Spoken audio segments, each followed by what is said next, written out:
From the rifts came creatures of myth and legend, gods, monsters, demons, and angels. These beings were divided into 4 classes, with mortals being the lowest. Yet humanity found a path to evolution by cultivating a vitality technique. There was another, more dangerous way, to hunt these creatures and absorb their dimensional crystals. This power unlocked humanity's hidden potential, allowing them to transcend their limits, but the dimensional zones were treacherous, and for any human who dared to enter, survival was never guaranteed. In a classroom far from the battlefields, a teacher's voice boomed, "Zhou Wen," but the student in question was fast asleep, lost to the world. 2 men walked through a sunlit path, one recalling how the former principal held that very student in high regard. He once said there are 2 types of geniuses in this world. One is called Zhou Wen, and the other is called others. A bold statement for a student who now sleeps through his lessons. As the bell signaled the end of class, the boy's eyes snapped open with a sharp intensity. He darted out of the room, leaving his teacher to wonder if the principal had truly misjudged him. Zhou Wen found a secluded spot on the school's grounds. His life had changed completely ever since he acquired a mysterious phone. He abandoned his training, all for the game it contained. He activated the phone, opening an application for an instance dungeon. With a drop of his own blood, he began to generate a character within the game. The screen flared with a brilliant crimson light. A new avatar began to materialize from the energy. The creation was a success. This was his secret. By leveling up his game character, his own abilities would grow stronger in reality. The trial began as his avatar faced its first foe, a creature called the Mighty Ant. The battle was joined, a flurry of strikes against the strange beast. The teachers of the school all believed Zhou Wen was a peerless genius. They were certain he would take first place in the upcoming combat test, but no one could have predicted what would happen. It all started 1 month ago. A new transfer student had arrived and immediately challenged the school's reigning champion, Zhou Wen. She stood before him, calm and confident. He accepted her challenge, vowing not to hold back against the mysterious newcomer. The fight began.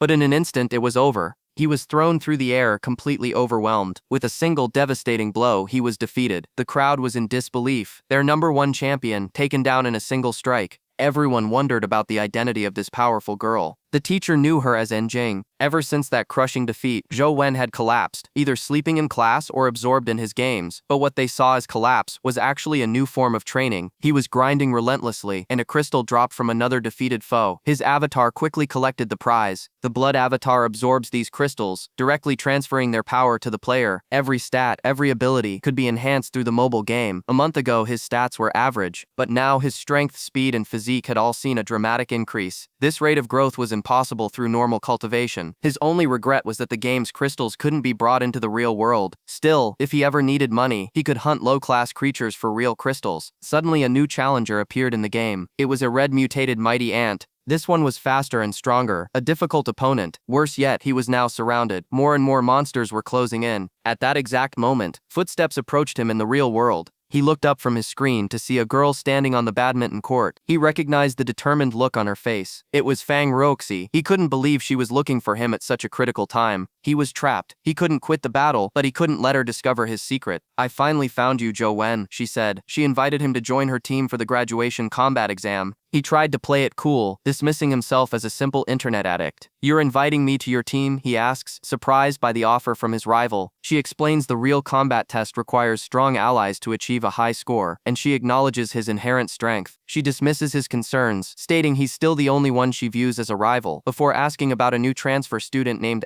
Jing. This new student, she reveals, has already surpassed the mortal class, and her arrival felt like a direct challenge aimed at him. The name Jing echoes in his mind, though he has no memory of her. He confirms he's never met the woman, and there can be no grudge between them. She returns to the matter at hand, pressing for his answer, and he nonchalantly agrees to join her team. With the deal struck, she informs him that 2 other teammates have been selected, and they will train daily. Their team will train together every afternoon to ensure perfect synergy for the upcoming combat test. He recalls a near-death experience in the game, where he slew a mutated ant and claimed its dimensional crystal. Overwhelmed by enemies, his avatar was destroyed, but not before he secured the prize. Back in reality, he decides to inspect his status later. He pulls out the mysterious phone, which pulses with a violent crimson energy. The crystal's power surges through him, a torrent of raw, untamed force. He realizes this could only be the legendary Mighty Ant's vitality skill crystal. A notification appears on his screen, and a confident smirk spreads across his face. His stats have updated, revealing a new powerful vitality skill, Divine Mighty Fist, already at rank 7. Elsewhere, the team discusses their new 4th member, Zhou Wen. Some express doubt, recalling his recent period of weakness and questioning the choice. But the girl who recruited him stands firm, convinced that Zhou Wen is their best option. A muscular blonde student named Zheng Yi proposes a simple test to prove Zhou Wen's worth. He suggests a direct confrontation between himself and Zhou Wen, with the winner earning a spot on the team. She knows Zheng Yi specializes in the Thunderbolt technique, a potent vitality skill, while Zhou Wen likely has none. To their surprise, Zhou Wen suggests using the school's strength tester instead, feigning cowardice. He mockingly claims he's afraid he might accidentally kill Zheng Yi with a single punch. They proceed to the testing machine, and Zhou Wen coolly asks who will go first. The challenger smirks, stepping up to the machine to set the benchmark. He channels his energy, preparing to unleash a devastating blow. His fist connects with the machine in a brilliant flash of power. The strike is executed with blinding speed and precision. The monitor flashes, displaying a power score of 7.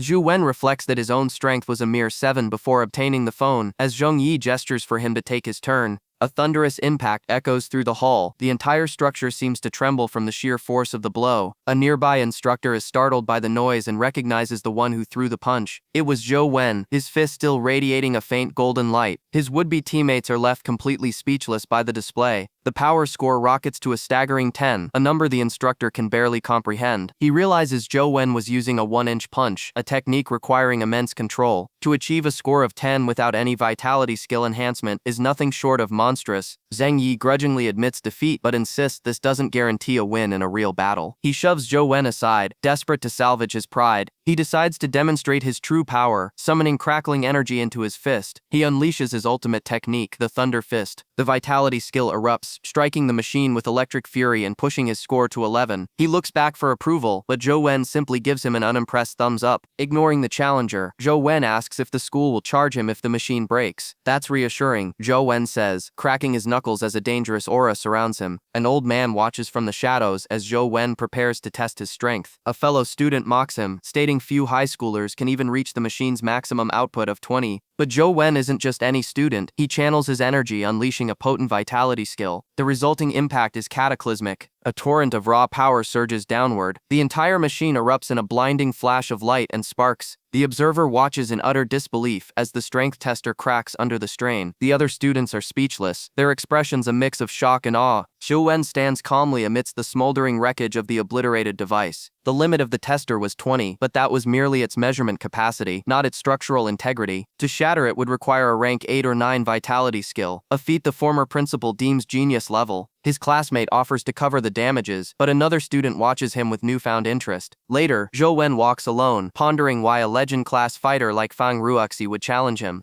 He's never left his school, so he can't imagine how he could have offended someone of her stature. His thoughts are interrupted by a call from his father, who asks if he'll be attending his wedding. He then offers to send a picture of Zhou Wen's new stepmother. The wedding is in a week, conflicting with his crucial college entrance exam. His father changes the subject, asking about a specific metal cookie box from his childhood. He describes it as an antique from a brand that no longer exists. He asks if Zhou Wen found the old phone hidden inside. His father clarifies the phone belonged to Zhou Wen's grandfather, not him. Zhou Wen presses for details on where his grandfather acquired such a relic. The story goes back to a construction site, where his grandfather's team discovered a glowing well. Inside, they found a decaying wooden box containing a mysterious phone, which soon lost its power. Deemed useless, it was tossed into a toolkit and eventually ended up in the cookie box. His father dismisses it, but Zhou Wen knows the truth. The phone he holds has never been activated before. He realizes the upcoming combat test is in the same ancient city where the phone was found. He settles in at home, the mysterious device in his hands. For years, he was an unremarkable student, often sleeping through class. He trained like anyone else, never standing out. But now he sits alone, contemplating the secrets held by the phone. A few days later, chaos erupts on school grounds. A teacher is violently thrown to the ground by a group of uniformed enforcers. Their leader, a formidable man with an eye patch, exudes an aura of pure intimidation. Another student rushes to help the fallen teacher. The imposing figure simply stares down at them with contempt. His men follow him away, leaving a palpable sense of dread in their wake. A strange energy crackles in the sky above. Soon after, his teammate approaches him with grim news, stating he can no longer be on his team. With one member gone, Zhou Wen knows finding a replacement for the combat test will be nearly impossible. His troubles compound as another teammate confronts him. He too apologizes, saying he must withdraw from the competition. Finally, the third member of his team approaches him. She also quits, and he accepts her apology, realizing they're all being pressured.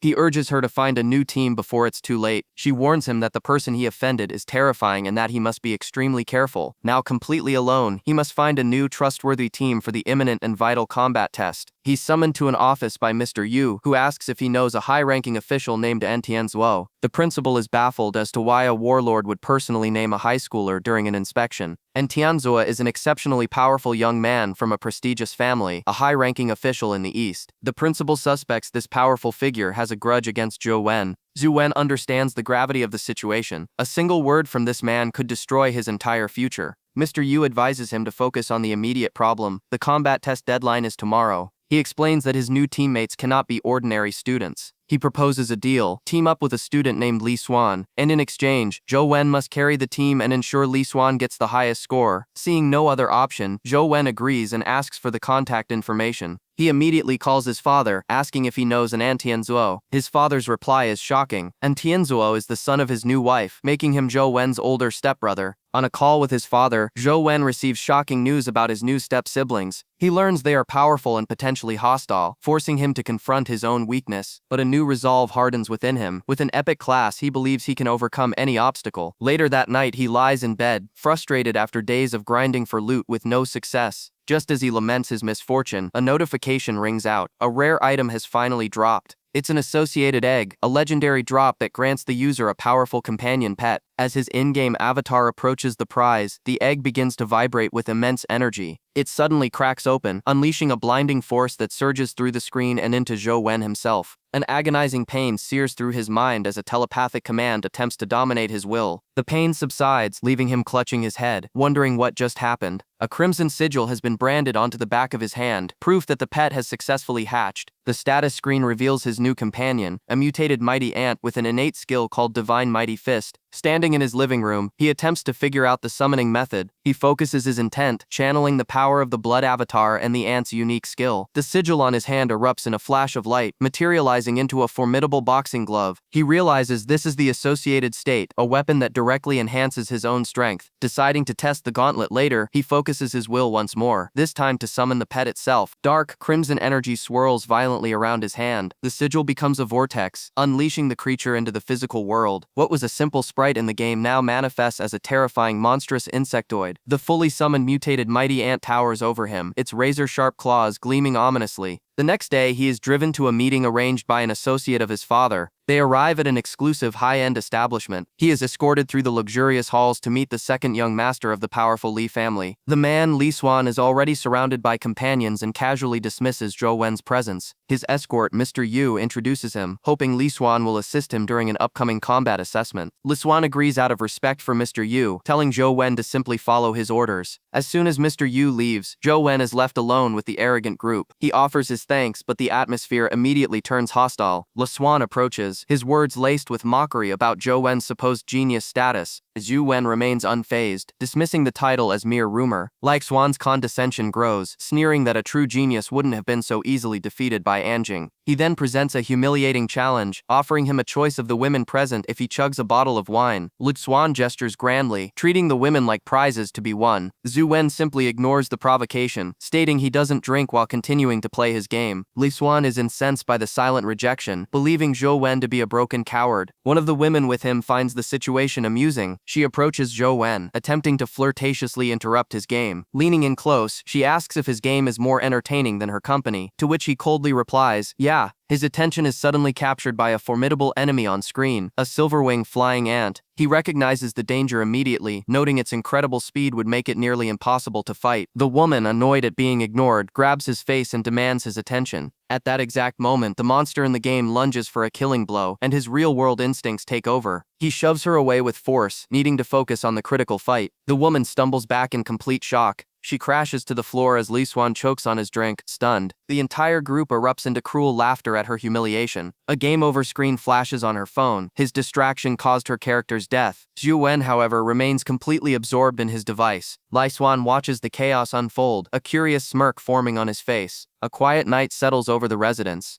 Inside, the remnants of a late-night discussion are left on the table. A man with blue hair rests, but his mind is far from peaceful. He replays a brutal combat simulation against a crimson insectoid creature. His avatar barely evades a deadly attack, but the fight ends in failure. The silver-winged flying ant is not yet a legend-class beast, but it is overwhelmingly strong. He theorizes that only a perfect combination of his divine mighty fist and a 1-inch punch could possibly succeed. Then, a critical realization hits him. If he can improve the technique in-game, the power might translate to reality. He rises to his feet, ready to test this hypothesis. He unleashes a practice punch, the air crackling with raw power. He carefully adjusts his form, honing the new movement. From a doorway, his companion watches the bizarre display. He recognizes the 1-inch punch but is baffled by the excessively large movements and sheer force. Unimpressed by what he sees, he dismisses the training and turns away. The day of the college entrance exam finally arrives. Zhu Jing sits in the examination hall, completely focused. His blue-haired acquaintance, however, appears utterly bored by the test. A few days later, the written portion is complete. The candidates board a bus, heading toward the next phase of their trial. Zhu Jing looks out the window as they approach the infamous ancient city. This entire region became an extra-dimensional area after a spatial crack appeared decades ago. Now it is a restricted military zone, and the location for the exam's real combat test. The massive gates of the ancient fortress loom before them as the final trial is about to begin. Heavily armed soldiers establish a perimeter, stopping all civilian transport. The military presence is overwhelming, with tactical units patrolling the entrance to the ancient structure. Zhou Feng arrives at the rendezvous point, but his designated teammates are nowhere in sight. He stands before the imposing gates of the Gaide Prefecture, a place now under strict quarantine. Suddenly a strange vibration emanates from his pocket. He instinctively reaches for it. Momentarily confused, he realizes with a jolt that it's the mysterious phone, the very device that controls his blood avatar. This phone has never had calling capabilities. Its sudden activity is an unprecedented event. An unfamiliar camera application has appeared on the screen. The purpose of this new function seems strangely unclear. He raises the device, testing its strange new feature, but as he aims it at the ancient city, the shutter refuses to respond to his command. Instead, the phone's camera autonomously locks onto the prefecture's main gate sign. The device scans the structure, and a loading screen with an unknown symbol materializes. A sudden, chilling realization dawns upon him as he stares at the screen. The phone has converted the real-world location into a virtual instance dungeon. With nothing left to lose, he presses his finger to the screen, offering a drop of blood to initiate the sequence. In an instant, his blood avatar is summoned and crosses the threshold into the newly formed digital domain. The avatar finds itself within the ghostly wireframe streets of the ancient city. As Zhou Feng watches through the phone, a hostile presence makes itself known. An extra-dimensional creature manifests, a skeletal soldier armed for battle. The monster immediately lunges, its weapon swinging in a deadly arc. His avatar narrowly evades the initial aggressive strike. His avatar dodges the skeleton's attack, assessing the new foe. From the real world, Anjing observes that its speed and strength are negligible. His avatar unleashes a torrent of energy, finding this enemy far weaker than previous ones. He scoffs at the creature's pathetic power. The avatar's attack cleaves straight through the skeleton's weapon. The undead warrior is instantly disintegrated. In its place, a brilliant blue crystal materializes. His character stares at the unexpected drop. Anjing is shocked, a rare skill stone from the very first enemy. He immediately taps the screen to absorb the new power. Unlike his other skills, there is no agonizing pain upon learning it. The system confirms he has acquired Skeleton Palm at a low vitality cost. He realizes it's a low-rank but highly efficient skill for grinding. To test its potential, he decides to venture deeper into the dungeon. He summons his mutated ant mount to press forward. They charge into the decaying city at high speed. Suddenly, they are ambushed by a volley of chaotic energy blasts. His avatar weaves through the deadly assault with precision. A massive bolt of lightning strikes down from the sky. After hours of grinding, he's frustrated to have only found one skill stone. Just then, his eyes widen at a new development on his screen. An entire platoon of skeletons has appeared, led by an imposing commander. The skeleton general's eyes glow with malevolent power as it locks onto its target. It moves with blinding speed, appearing before his avatar in an instant. The general's blade crashes down with overwhelming force. His character is thrown backward, unable to withstand the impact. His screen immediately flashes with two words, "Game over," and Jing looks up from his device, a grim expression on his face. He rises and approaches the massive gate of the local prefecture. He stops, looking up at the formidable city entrance. While standing before the gate, a presence emerges behind him. A woman's voice calls out his name, breaking his concentration. He turns to see a determined-looking official. Her piercing gaze is fixed solely upon him. Zhou Wen stands alone, a silent observer in the desolate landscape. Suddenly, a fist stops just short of his face. A woman appears, stating his father sent her to deliver an item. She hands him a small device device, then retracts her hand with disdain, calling it a wasted effort. She declares it's pointless to give something valuable to someone who has already given up on themselves. With chilling finality, she warns him to never claim association with the An family. She proclaims the family has no place for the weak and incompetent. Zhou Wen is merely confused by her tirade, wondering when he became a part of her family. His thoughts are cut short by the arrival of another group. The leader of the trio approaches, an arrogant smirk on his face. He tells Zhou Wen to relax and just follow, leaving the difficult work to them. Another man boasts that securing a spot for someone from a small town like Zhou Wen is a trivial matter. The leader remains silent, observing with a detached expression. His underlings assure him they will handle everything without causing any trouble. He gives a subtle nod of acknowledgement.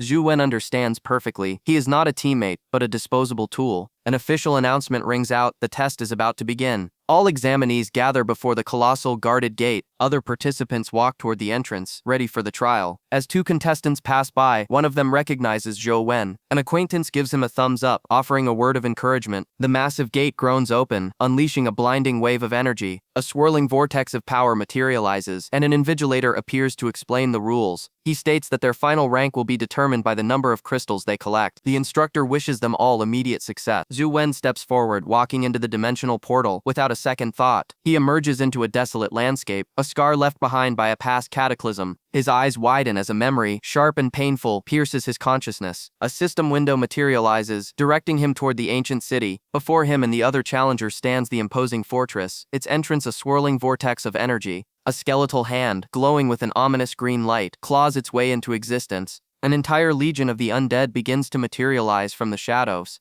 A chaotic brawl erupts as the adventurers desperately fight for their lives. A warrior channels raw energy into his weapon, shattering a skeleton's skull with a decisive blow. But another adventurer is caught off guard, sent flying by a powerful strike. He quickly recovers, seizing the skeleton's arm to halt its assault. With a flash of light, he unleashes a devastating counterattack, obliterating the creature. From a distance, Zhou Wen observes the scene with a calm demeanor, his confidence unshaken. He decides it's time to test a crucial hypothesis. Though his actions draw the attention of a suspicious onlooker, the blue-haired man can't shake the feeling that there is something profoundly unusual about Zhou Wen. In the shadows, Zhou Wen consults his device, seeking answers. His fears are confirmed as he surveys the cityscape. He realizes with dawning horror that the city's layout is identical to the instance dungeon in the game. The chilling implication strikes him. Are the game's dungeons a reflection of reality? That would mean the dreaded Skeleton Knight is also real, a terrifying entity lurking somewhere in this world. His analysis indicates the creature is far away, so they should be safe if they remain within the test area. But his companions have other ideas, questioning if they should venture deeper. The team gathers to debate their next course of action. One member argues that the skeleton generation rate is accelerating, pushing for them to probe further inside. Another cautiously warns that reckless advancement would be incredibly dangerous.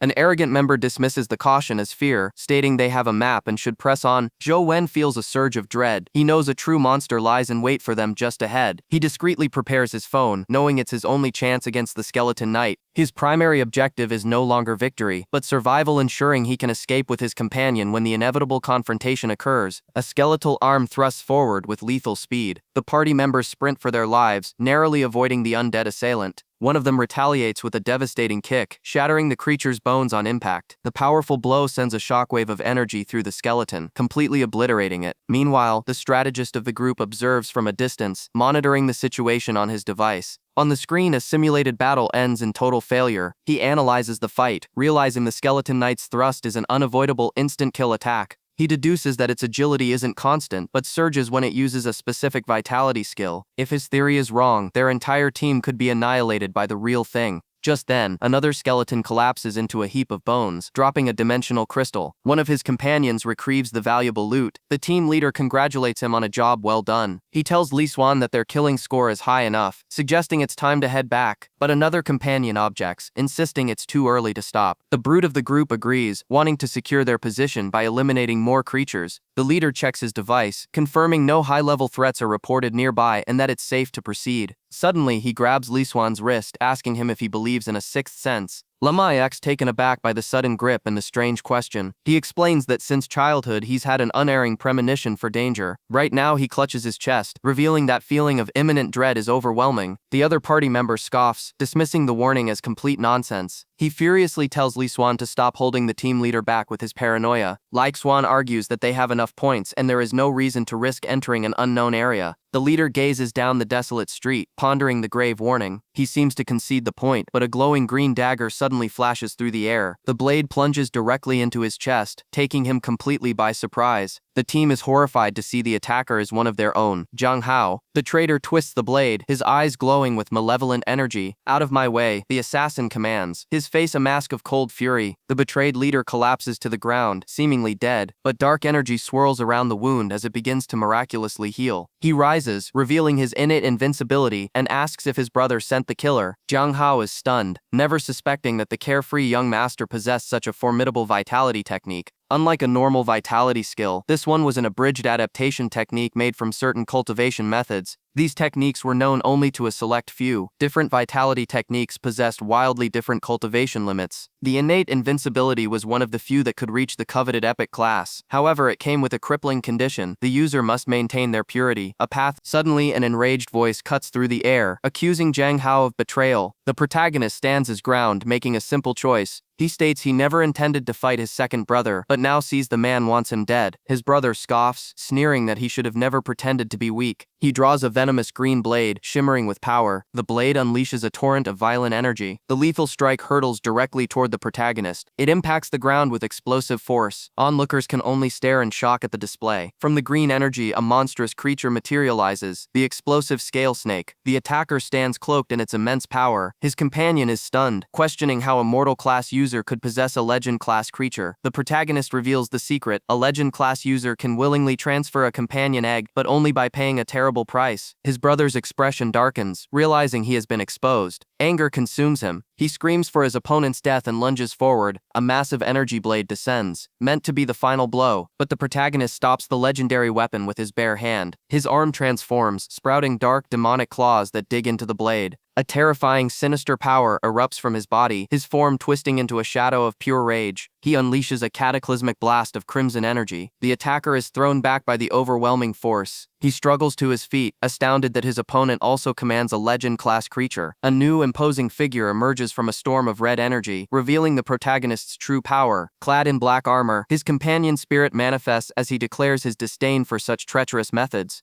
A dark presence materializes, its crimson gaze burning with malice. The imposing figure towers over its target, radiating an aura of pure dread. The warrior readies his blade, his expression grim. He explodes into motion, lunging at the spectral knight, but his opponent vanishes, sidestepping the desperate charge with contemptuous ease. The knight mocks his attempt to flee, promising there is no escape. It unleashes a devastating counterattack, a blur of motion too fast to track. A distant ally screams his companion's name, racing to intervene, but the distance is too great. He is powerless to help. He knows he won't make it in time as another companion urges him forward. A man berates him for his inaction. He coldly tells the other to go first, earning a furious cry of "coward." The man retreats, accusing him of being a bird. He calmly assesses the battlefield, knowing direct intervention is suicide. His allies possess legend-class creatures, a power he sorely lacks. He knows facing that monstrous entity head-on is a death sentence. This spectral knight is far beyond their current capability. He clenches his fist until it bleeds, resolving to find a different path to victory. He must forge a way to fight, even against these impossible odds. From his own blood, a crimson familiar is summoned into existence. He commands his summon to step back. The tiny warrior darts forward, weaving under the knight's deadly scythe. The blade crashes into the stone, missing its agile target by inches. The creature continues its dance of evasion, effortlessly avoiding the onslaught. Every strike fails to land on the nimble summon. He watches intently, his theory now proven correct. The command is issued to eliminate all intruders, but in a flash of red light, his familiar is instantly pierced and defeated. With no other options, he resolves to enter the fray himself. He recalls a critical weakness, a blind spot near the skeletal mount. This is his one chance for survival, and he sprints forward to seize it. The courtyard lay in ruins, the aftermath of a devastating battle. Shattered stones and debris littered the ground. Zhou Wen arrived, noting the signs of intense combat, and quickly spotted them in the distance. Rushing to his ally's side, he found Li Xuan waiting, who demanded to know why he was so late. The armored figure admitted he was not in good condition. Before them stood a terrifying apparition, a skeletal knight wreathed in spectral blue flames. Zhou Wen was stunned, realizing this was the legendary skeleton knight in its true form. It was far more imposing than its in-game version, yet it stood idle near another combatant, Zhang Hao. He questioned why Zhang Hao wasn't being attacked, guessing it was due to his unique armor. Li Xuan simply watched, unfazed by the dire situation. The spectral knight identified an intruder and issued a command: eliminate them. Its skeletal steed galloped forward with terrifying speed as Li Xuan ordered Zhou Wen to get back. Li Xuan moved to intercept the deadly charge. The collision was apocalyptic, shaking the very foundations of the building. Their immense power cracked the ground beneath them. A blinding shockwave erupted from the point of impact. The entire courtyard fractured under the immense pressure.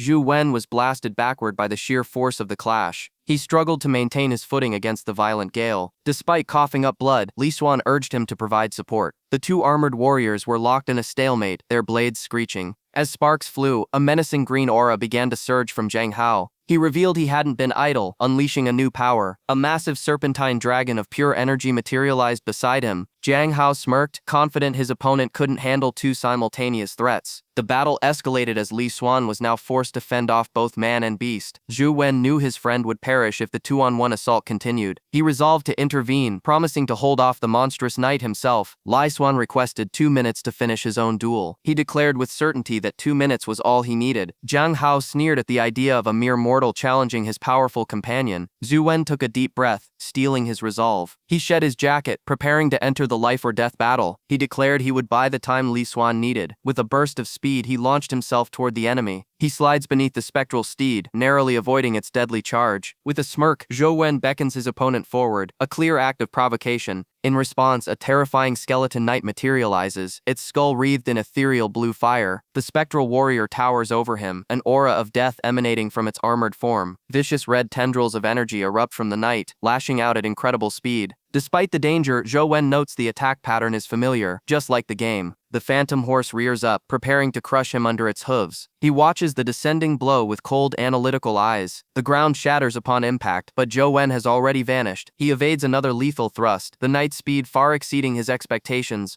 Unlike its rigid video game counterpart, this real-world version is dangerously agile. He pivots on the ball of his foot, twisting out of the path of the deadly lance. He counters with a devastating blow aimed directly at the creature's head. The strike lands true, yet the skeleton knight remains utterly unfazed. Zhou Wen realizes his attack had no effect, questioning if the entity even has a weak point. From a distance, an observer is shocked that he can delay the skeleton general alone. Elsewhere, his companion is brought to his knees, a blade held to his throat in disbelief. The armored assailant condemns him for his divided attention before delivering a brutal strike. With his foe neutralized, the dark warrior lands gracefully. But his opponent rises again, challenging him to a final confrontation. He charges forward, knowing he must defeat this enemy before he is overwhelmed. The man is ensnared by shadowy tendrils, his movements restricted. A desperate cry rings out, urging him to destroy the mysterious armor. The armored warrior unleashes a decisive attack against the trapped man. In a last-ditch effort, he summons his ultimate technique, the explosive scale snake. A colossal serpent of green energy manifests, but his enemy seems unimpressed. The dark warrior questions how long such a technique can possibly restrain him. It will be long enough to clear the way for his ally, but the warrior phases directly through the energy construct, appearing behind an unsuspecting Zhou Wen. At the same time, the skeleton general closes in, its own attack ready. Two deadly strikes converge on him from opposite directions. The dark warrior mocks him as the blades descend. Zhou Wen bends backwards with inhuman flexibility, creating a momentary opening. Suddenly, a figure wreathed in flames intercepts the attack. A powerful new entity shatters the dark warrior's weapon, revealing itself as Zhou Wen's own companion pet.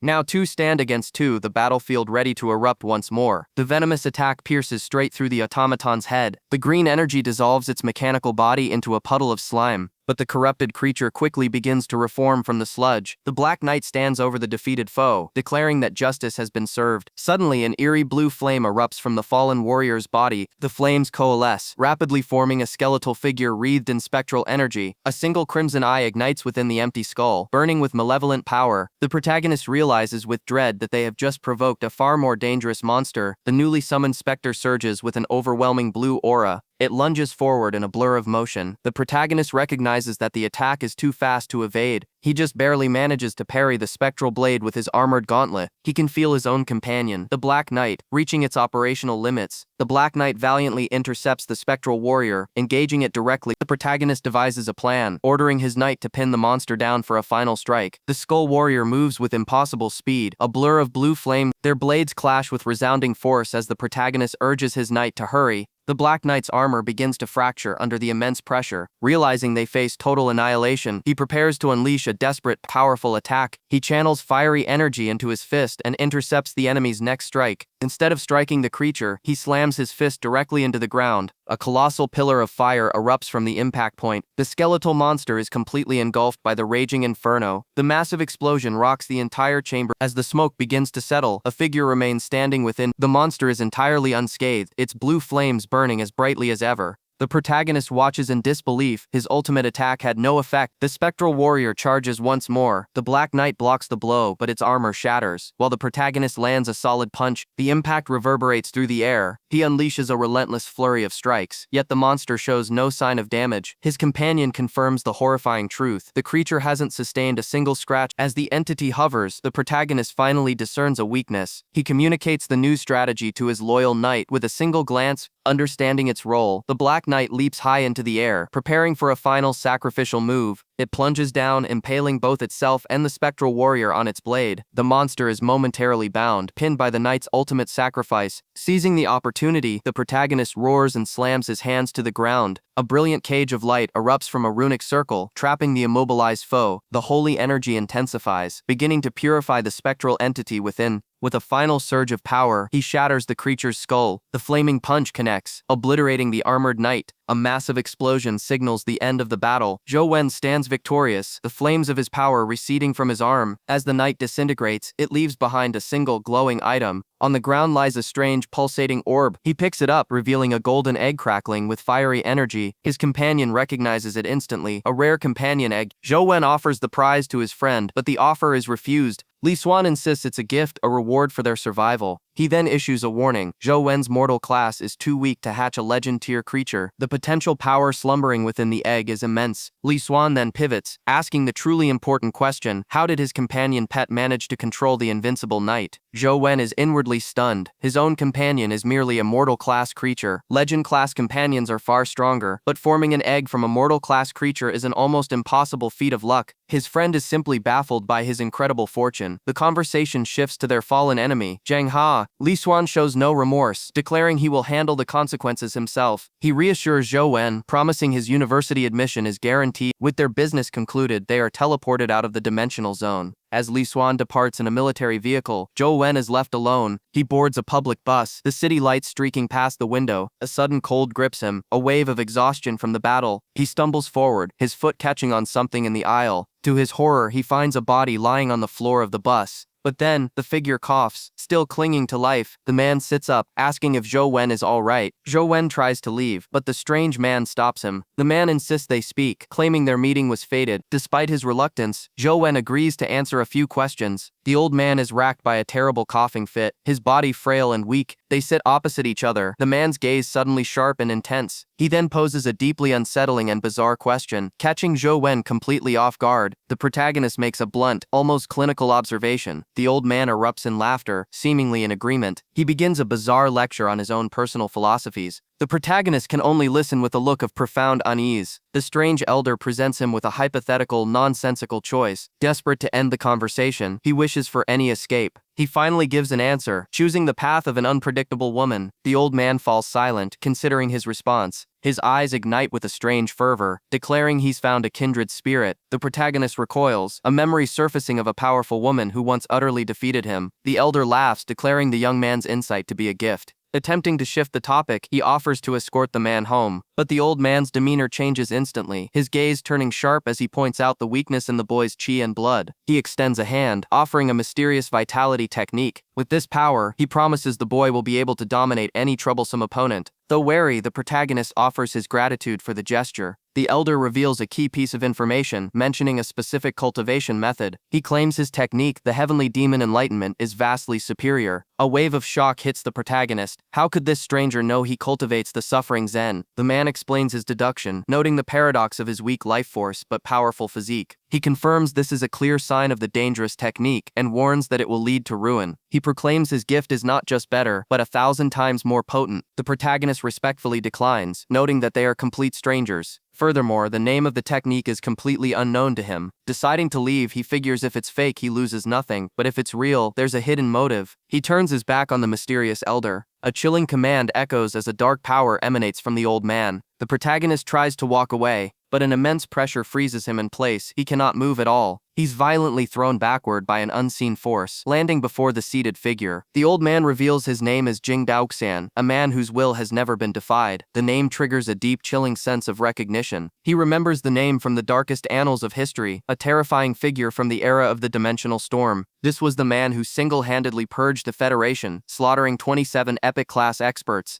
An imposing figure applies immense pressure, demanding an answer to his cryptic offer. The old man's coercion is absolute as he asks, "Do you want it now?" Despite his outward compliance, the elder senses the young man's true intentions. Internally, he confirms the suspicion. Acquiring the Demon King's technique would make him a target for the Federation. The two stand in silence on the rain-slicked overpass. The Demon King changes his approach, revealing he has another more intriguing technique to offer. He presents a small black card radiating a subtle energy. The young man is visibly uneasy with the sudden proposal. With a menacing glare, the old man forces the card into his hand, warning him not to refuse this kindness. Defeated, he can only whisper his compliance as the Demon King turns away. The mysterious figure disappears into the neon-drenched cityscape. Left alone, the young man struggles to catch his breath, the weight of the encounter crashing down on him. He clutches his hand, the forced gift feeling like a lead weight. A paranoid thought crosses his mind. Is the Demon King still watching him from the shadows? He resigns himself to his fate, understanding that rejection is not an option. He examines the mysterious card once more. Deciding to analyze the situation later, he resolves to return home immediately. However, his path is blocked by Federation agents searching for a target in the area. He quickly identifies the Federation personnel and understands their purpose. Believing their hunt has nothing to do with him, he walks away without a second glance. Back in the safety of his apartment, he washes away the stress of the evening. He reflects on the impossible day. First an assassination attempt, then a meeting with the legendary Demon King. All he ever wanted was a peaceful life, but chaos now seemed to follow him. He stares at the card, wondering if this new power is a gift or a curse. He prepares for bed, his mind still racing. Exhausted, he falls into a restless sleep. Suddenly, his heart begins to pound violently in his chest. A sinister energy pulses from his core, corrupting his very being. In his nightmare, he is dragged into an abyss by countless shadowy hands. He jolts awake, gasping for air, his body drenched in a cold sweat. A wave of nausea overcomes him as he stumbles to the bathroom, sickened by the horrifying vision. He struggles to understand the nightmare's meaning. Then a chilling thought strikes him as he realizes the cause. The card on his desk glows with an ethereal light, its true name revealed, the Lost Immortal Sutra. He examines the mysterious black box, finding no outward signs of its true nature. He dismisses his recent fainting spell, attributing it to simple anemia. As the sun sets, he feels the last of the discomfort fade away. Since sleep is no longer an option, he decides to return to the game. He sits, phone in hand, preparing for the ordeal to come. With a single touch, he reactivates the system. The loading screen flashes as his consciousness connects to the virtual world. He quickly checks the status of his target. The formidable boss skeleton general is still active. Crucially, he confirms that the monsters in the game and reality exist on separate planes. This separation provides him with the perfect, isolated training ground. With newfound resolve, he decides to challenge the creature once more. His avatar surges forward in a desperate assault. The skeleton general raises its weapon, glowing with immense power. The battle is over in an instant, his avatar defeated. He understands now that without the Black Knight's unique tolerance, victory requires absolute perfection. He will use the next few days to train relentlessly until he can kill the skeleton knight without error. But he knows this training will exact a heavy price on his own vitality. He searches for a way to replenish his energy, settling on a crude but effective method. He grimly accepts that the only way to conserve his strength is to die less frequently in the game. To prepare for the coming isolation, he decides to stock up on provisions. He quickly gets ready and leaves his apartment. At a nearby store, he buys enough supplies to last for several days of non-stop training. Back in his room, he begins the grueling grind. After countless attempts, he faces the boss again, his timing and instincts now honed to a razor's edge. He masterfully dodges an attack, seeing the one opening he needs. He strikes with perfect precision, shattering the boss's core. From the wreckage, he obtains a level 13 dimensional crystal of speed. He absorbs the crystal, but his speed stat remains frozen at 9. He realizes with dawning horror that his current technique has a hard limit he cannot surpass. His plan to use the Suffering Zen technique to break through to the legend class is a failure. He recalls a chilling warning that his technique is nothing compared to true innate invincibility. He is now faced with an impossible task, finding a higher class vitality technique. Suddenly, a critical memory surfaces. He remembers the strange object his father had given him long ago. He pulls out the small device, wondering if it could be the key, but dismisses the idea as absurd. But the system interface recognizes it, displaying the words sun shooting technique. An image of a bow materializes on the screen, leaving him utterly speechless. The mysterious scroll detailed the sun shooting technique, an epic class skill focused entirely on overwhelming offensive power. It was a vitality art that promised its wielder unparalleled destructive force. Zhou Wen stared at the screen, a cold realization dawning on him. This kind of technique could only be acquired through the An family, and it would have cost his father dearly. He dismissed the thought, unable to believe his father would make such a sacrifice. Just then, his phone began to ring. The caller was his father, Zhou Wen. He answered the call. Worried, he immediately asked if his father had been injured in some deal. The man on the other end was simply confused, then annoyed at his son's strange question. With the pleasantries over, Zhou Wen got straight to the point. He asked his father directly where he had acquired the sun shooting technique. An unnerving silence hung in the air. His father finally broke the silence, completely oblivious to what he was talking about. Zhou Wen pressed him, but his father flatly denied it, claiming to have zero interest in such things. He felt a pang of disappointment, a familiar feeling of being overlooked. But this denial only deepened the mystery. The situation was far more complex than he'd imagined. His father suggested it might have been a gift from Anjing herself. Before Zhou Wen could respond, his father abruptly ended the call. The man sighed, deciding he would have to look into this Anjing later. Lying in bed, Zhou Wen was trapped in a web of contradictions. Anjing had sabotaged his test, yet she had given him an invaluable technique. He decided it was too dangerous to cultivate it until he understood her true motives. Suddenly, a violent thumping echoed not from the room, but from inside his own chest. An immense pressure crushed him from within. A terrifying presence began to stir deep inside his body. He could feel a dark spectral hand reaching out from the abyss of his own soul. Vicious red energy coursed through his veins like a virulent poison. This was no simple illness. It was a curse. He doubled over, spitting a mouthful of blood onto the floor. He collapsed against the bathroom sink, his mind racing. This had to be Anjing's doing, a failsafe embedded within the technique. He couldn't let this continue. He needed a countermeasure immediately. Then he remembered another technique, a far more interesting one. He retrieved a small black object from his pocket. It was a miniature book, filled with ancient glowing script. As his eyes scanned the text, a shocking realization washed over him. Glowing golden runes flowed across the ancient text. Zhou Wen analyzed the script, deciphering its meaning. He realized it was an opening technique to cultivate vitality, connecting it to the body's magnetic field. His concentration was suddenly broken by hunger. Frustrated by the interruption, he decided to pause his research. It was time for lunch. After a quick meal, his thoughts returned to the mysterious book. He resolved to continue reading, but immediately realized he'd lost his place. He tried to recall the last passage he had studied. Settling back down, he attempted to regain his focus. He stared intently at the glowing words, a strange feeling washing over him. An unsettling sense of déjà vu struck him. He felt he'd read this before, but knew it was impossible. The text described a vitality technique linked to the human body's energy fields. Suddenly, his mind wandered to a trivial thought, completely derailing his focus. In a flash of annoyance, he realized his mistake. He had once again forgotten everything he just read. Taking a deep, controlled breath, he prepared to try again. He channeled all his willpower, his eyes burning with intensity as he stared at the text. But it was no use. He slumped forward, defeated by the constant mental interference. The moment he was interrupted, the knowledge vanished from his mind, yet he refused to surrender. He decided on a different strategy, preparing to transcribe the enigmatic text. He even tried to take a picture with his phone, but the words were invisible to the camera, confirming the object's unnatural properties. He wondered if he should put the artifact away to break free from its strange influence. Just then, his phone began to ring. It was a number he had never seen before. The caller asked if Zhou Wen had decided on a university. Zhou Wen admitted he had forgotten the grades were even out. The voice on the line suggested he attend the same university as him. The institution was called Sunset College. Zhou Wen considered the name, intrigued. The caller mentioned that the college had just discovered a new dimensional area, making it a prime choice. But as he listened, a worrying memory surfaced in Zhou Wen's mind. He recalled that Sunset College is located in Luoyang.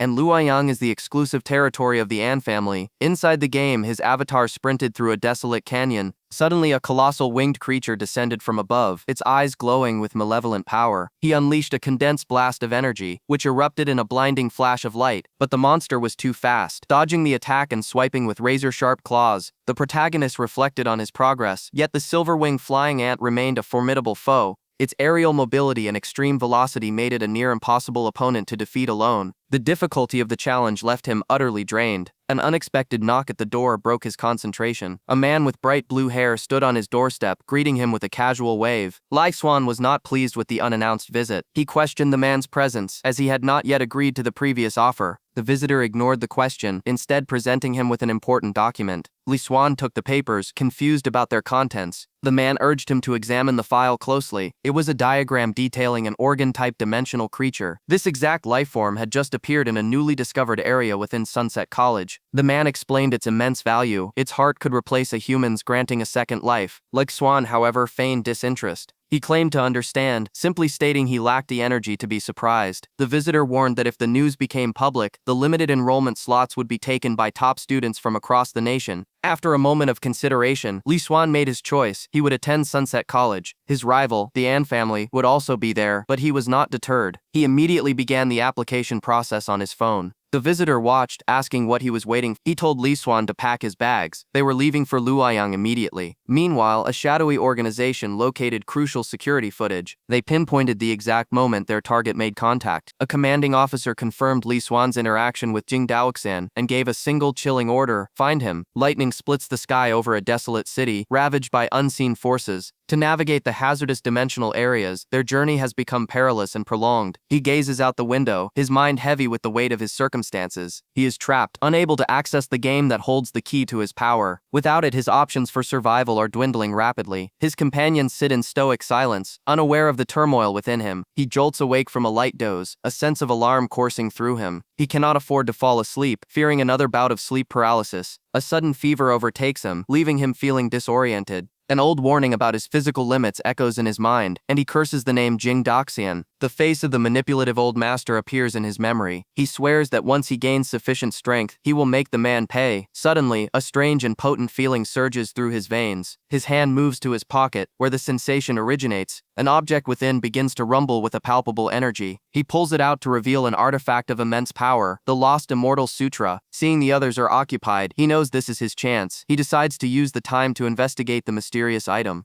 As the car speeds on, he activates the ancient text. The sutra transforms into a series of glowing golden tablets that float before him. It explodes with a blinding burst of pure, unrefined energy. His body is completely engulfed by the brilliant golden light. The power surges directly into him, a torrent of ancient knowledge. When the light subsides, a single ember of energy remains in his palm. He checks his pocket again, but the artifact is gone without a trace. He wonders if it was all a dream, until a circle of golden runes manifests around him. The intricate glyphs swirl, confirming the impossible has just occurred. He realizes he has instantaneously absorbed the entire Lost Immortal Sutra. The residual energy forms a swirling vortex of raw power. His system interface updates, showing he has acquired the legendary technique. He feels the change in his core. He can finally utilize his Zen without restriction. The power of this new vitality technique is beyond anything he imagined. His stats have broken through the 9-point limitation imposed on mortals, and he relishes his newfound strength. The car pulls through the gates of a massive, opulent mansion. This will be their residence until their new academic life begins. He looks upon the immense wealth, a smirk playing on his lips. His associate inquires if he truly lives in this massive estate alone. Zhu Feng confirms this, accepting a drink from the man. The man wonders aloud if his young master truly intends to manage such a large property by himself. Taking a call, he arranges for the best preparations for a new shop. After a brief farewell, the associate departs. The man smirks, deciding to play along with his brother's facade for now. He announces his departure, leaving Zhou Feng alone in the vast mansion. The grand estate stands silent after his visitor leaves. With the house to himself, Zhou Feng can finally begin his training. He clenches his gloved fist, focusing his energy. A powerful aura gathers as he practices a high-speed punch. He analyzes his technique, the Divine Mighty Fist, noting its incredible difficulty and precision requirement. He remembers how easily the Silverwing flying ant evaded this very move, forcing him to reconsider his strategy. An alternative comes to mind, the skeleton palm skill. This ability, however, comes at the cost of consuming his own vitality. He questions if such a low-ranked skill will be sufficient for his needs. He unleashes the palm strike, sending a wave of pale blue energy forward. He's surprised by the speed at which the skeleton palm is generated. More importantly, its force exertion is perfectly compatible with his 1-inch punch technique. He strikes again, refining the motion. The training takes its toll. The skill drains far more vitality than he anticipated. Satisfied with his practice, he decides to test its true power within the game. Logging in, he finds his avatar immediately under attack. A wild mutated mighty ant has him pinned, his vitality dangerously low. He realizes his real-world practice has left his character completely drained. But just as despair sets in, the Lost Immortal Sutra activates, rapidly replenishing his vitality. With his energy restored, he unleashes the newly practiced one-in skeleton palm. The attack strikes the creature with overwhelming force. A system window appears. His skill has evolved into the rank 10 skeleton ash palm. To properly gauge its power, he decides to summon a more durable opponent. He summons the skeleton knight, preparing for a true test of strength. The knight's attacks land, but he weathers the blows, observing its patterns. In the real world, he calmly controls his avatar, preparing for the counterattack. He acclimates to the rhythm of the knight's assault, waiting for the perfect moment. He evades a deadly slash and finds his opening, unleashing the ash palm. The empowered strike connects squarely with the knight's skull. The resulting explosion of energy completely obliterates the undead foe. A foot slams down next to Zhou Wen's head. An unknown woman glares down at him as he wakes, completely disoriented. She regards him with a cold, intense stare. Startled, he demands to know who she is and where Li Xuan has gone. He explains that his friend went out, but she scoffs, annoyed that her brother is never around when needed. He can only wonder about the identity of this imposing woman. Suddenly she grabs his arm with an iron grip. She declares that he will have to suffice as a replacement. Ignoring his protests, she begins dragging him out of the room. She reasons that since he benefits from her brother's generosity, he owes them a favor. Realizing she is Li Xuan's sister, Zhou Wen feels obligated to assist her. He sighs in frustration, his quiet day of gaming now ruined. He asks only for a moment to prepare himself. She agrees, but tells him to be quick. They speed through the neon-drenched city toward the pet arena. Arriving on a powerful motorcycle, they are met by her waiting friends. A rival group is already present, mocking them. They stand in the rain-slicked streets, tensions rising. A man taunts them, asking if Li Xuan was too afraid to appear. Li Xuan's sister confronts him, accusing them of trying to steal the companion egg they all fought for. The woman with him claims she dealt the final blow, giving her rights to the prize. Their leader Gao Yang cuts the argument short, stating they will settle this with a fight. He claims it would be disgraceful for a senior student like him to fight her directly. Instead, he reveals his sinister alternative. She watches, sensing the trap being sprung. He announces he has brought a champion from her own year to face her. An intimidating figure steps out from the dark. Zhou Wen immediately feels a chilling, dangerous aura emanating from the new opponent. In the center of the arena, the two fighters face off. The man's fists begin to crackle with a volatile, dark energy. He unleashes a massive blast of power directly at his target. Her expression hardens, her eyes glowing as she prepares to face the onslaught. A student pleads with his friend, Wei Yang, not to fight for the companion egg. The onlookers wonder about the identity of her opponent, Ga Dian. Rumors call him the Devil, a monster who brutally defeated a fourth-year senior on his first day of school. The memory of his previous victim, left beaten and bloody on the ground, still lingered. Even Zhou Wen acknowledges that the hulking fighter possesses immense strength. Wei Yang faces him down, channeling her energy for the coming battle. She closes the distance in an instant. She unleashes a ferocious kick aimed directly at his head. The attack descends, glowing with pink energy, but her powerful strike is blocked with contemptuous ease by his forearm. She recoils in shock at his formidable defense. Unleashing her super acceleration, she launches a relentless barrage of attacks. Her kicks hammer against his guard but fail to make a dent. Then in a flash, he seizes her ankle in an unbreakable grip. With immense force, he swings her through the air and smashes her into the arena floor. The impact shatters the stone beneath her. He stands over her defeated form, declaring that she is no match for him. Coughing up blood, she struggles to defy him. He silences her with a vicious kick. He coldly asks if she still wishes to fight as her friends surrender on her behalf. A blonde woman smirks, pointing out that even her own allies have abandoned her. Wei Yang forces herself back to her feet, trembling from the damage. She defiantly affirms her will to continue the fight. He responds with another crushing blow, driving her back into the ground. The shockwave radiates outwards as he declares her loss. As he turns to leave, his eye glows with a menacing red light, sensing a new presence. Zhou Wen is suddenly upon him, moving at an impossible speed. He intercepts the brute with a blindingly fast strike. The man demands his identity, and Zhou Wen introduces himself as a new student at Sunset College. His companion mocks Zhou Wen for trying to play the hero. Zhou Wen ignores them, his focus solely on the injured Wei Yang. He lifts her onto his shoulder, calmly telling the senior that she needs to rest. She protests weakly as he carries her to safety. Her friends can only watch as he walks away with their defeated comrade. Zhou Wen turns back, proposing a less violent resolution. The senior scoffs, asking how he wishes to compete. Zhou Wen issues an incredible challenge. If a single punch can force him back even 3 steps, he will admit defeat. With his body wreathed in a crimson aura, the senior demands a direct confrontation. The spectators are shocked that Ganyan would agree to such a reckless test of strength. They understand that a single step back will mean an instant loss for either combatant. One man, Gao Yang, watches with a confident smirk, certain of his subordinate's victory. He explains Gideon's vitality skill is an eremacite armor, forged from a rare crystal. This ability grants him a body as durable and unyielding as solid steel. Worse yet, it possesses a terrifying counter-damage effect. already cultivated to the 9th rank. The last person who dared to challenge this defense had their entire arm annihilated. Convinced that this new challenger is walking into a trap, Gao Yang watches as the punch is thrown. He anticipates the overconfident junior will pay a severe price for his ignorance. But the moment the fist connects, a blinding impact shatters all expectations. A look of pure shock and agony flashes across Gao Dian's face. The golden energy of the attack surges through his defenses. Dian is sent flying backward, his boots carving deep gouges into the arena floor. The immense force of the single blow has scarred the entire platform. The audience is left completely stunned into silence. The crimson aura around Gu Dian fades as he stands defeated. Zhou Wen, his own hand now bleeding, calmly declares his win. His opponent bows his head, acknowledging the loss. The duel has concluded.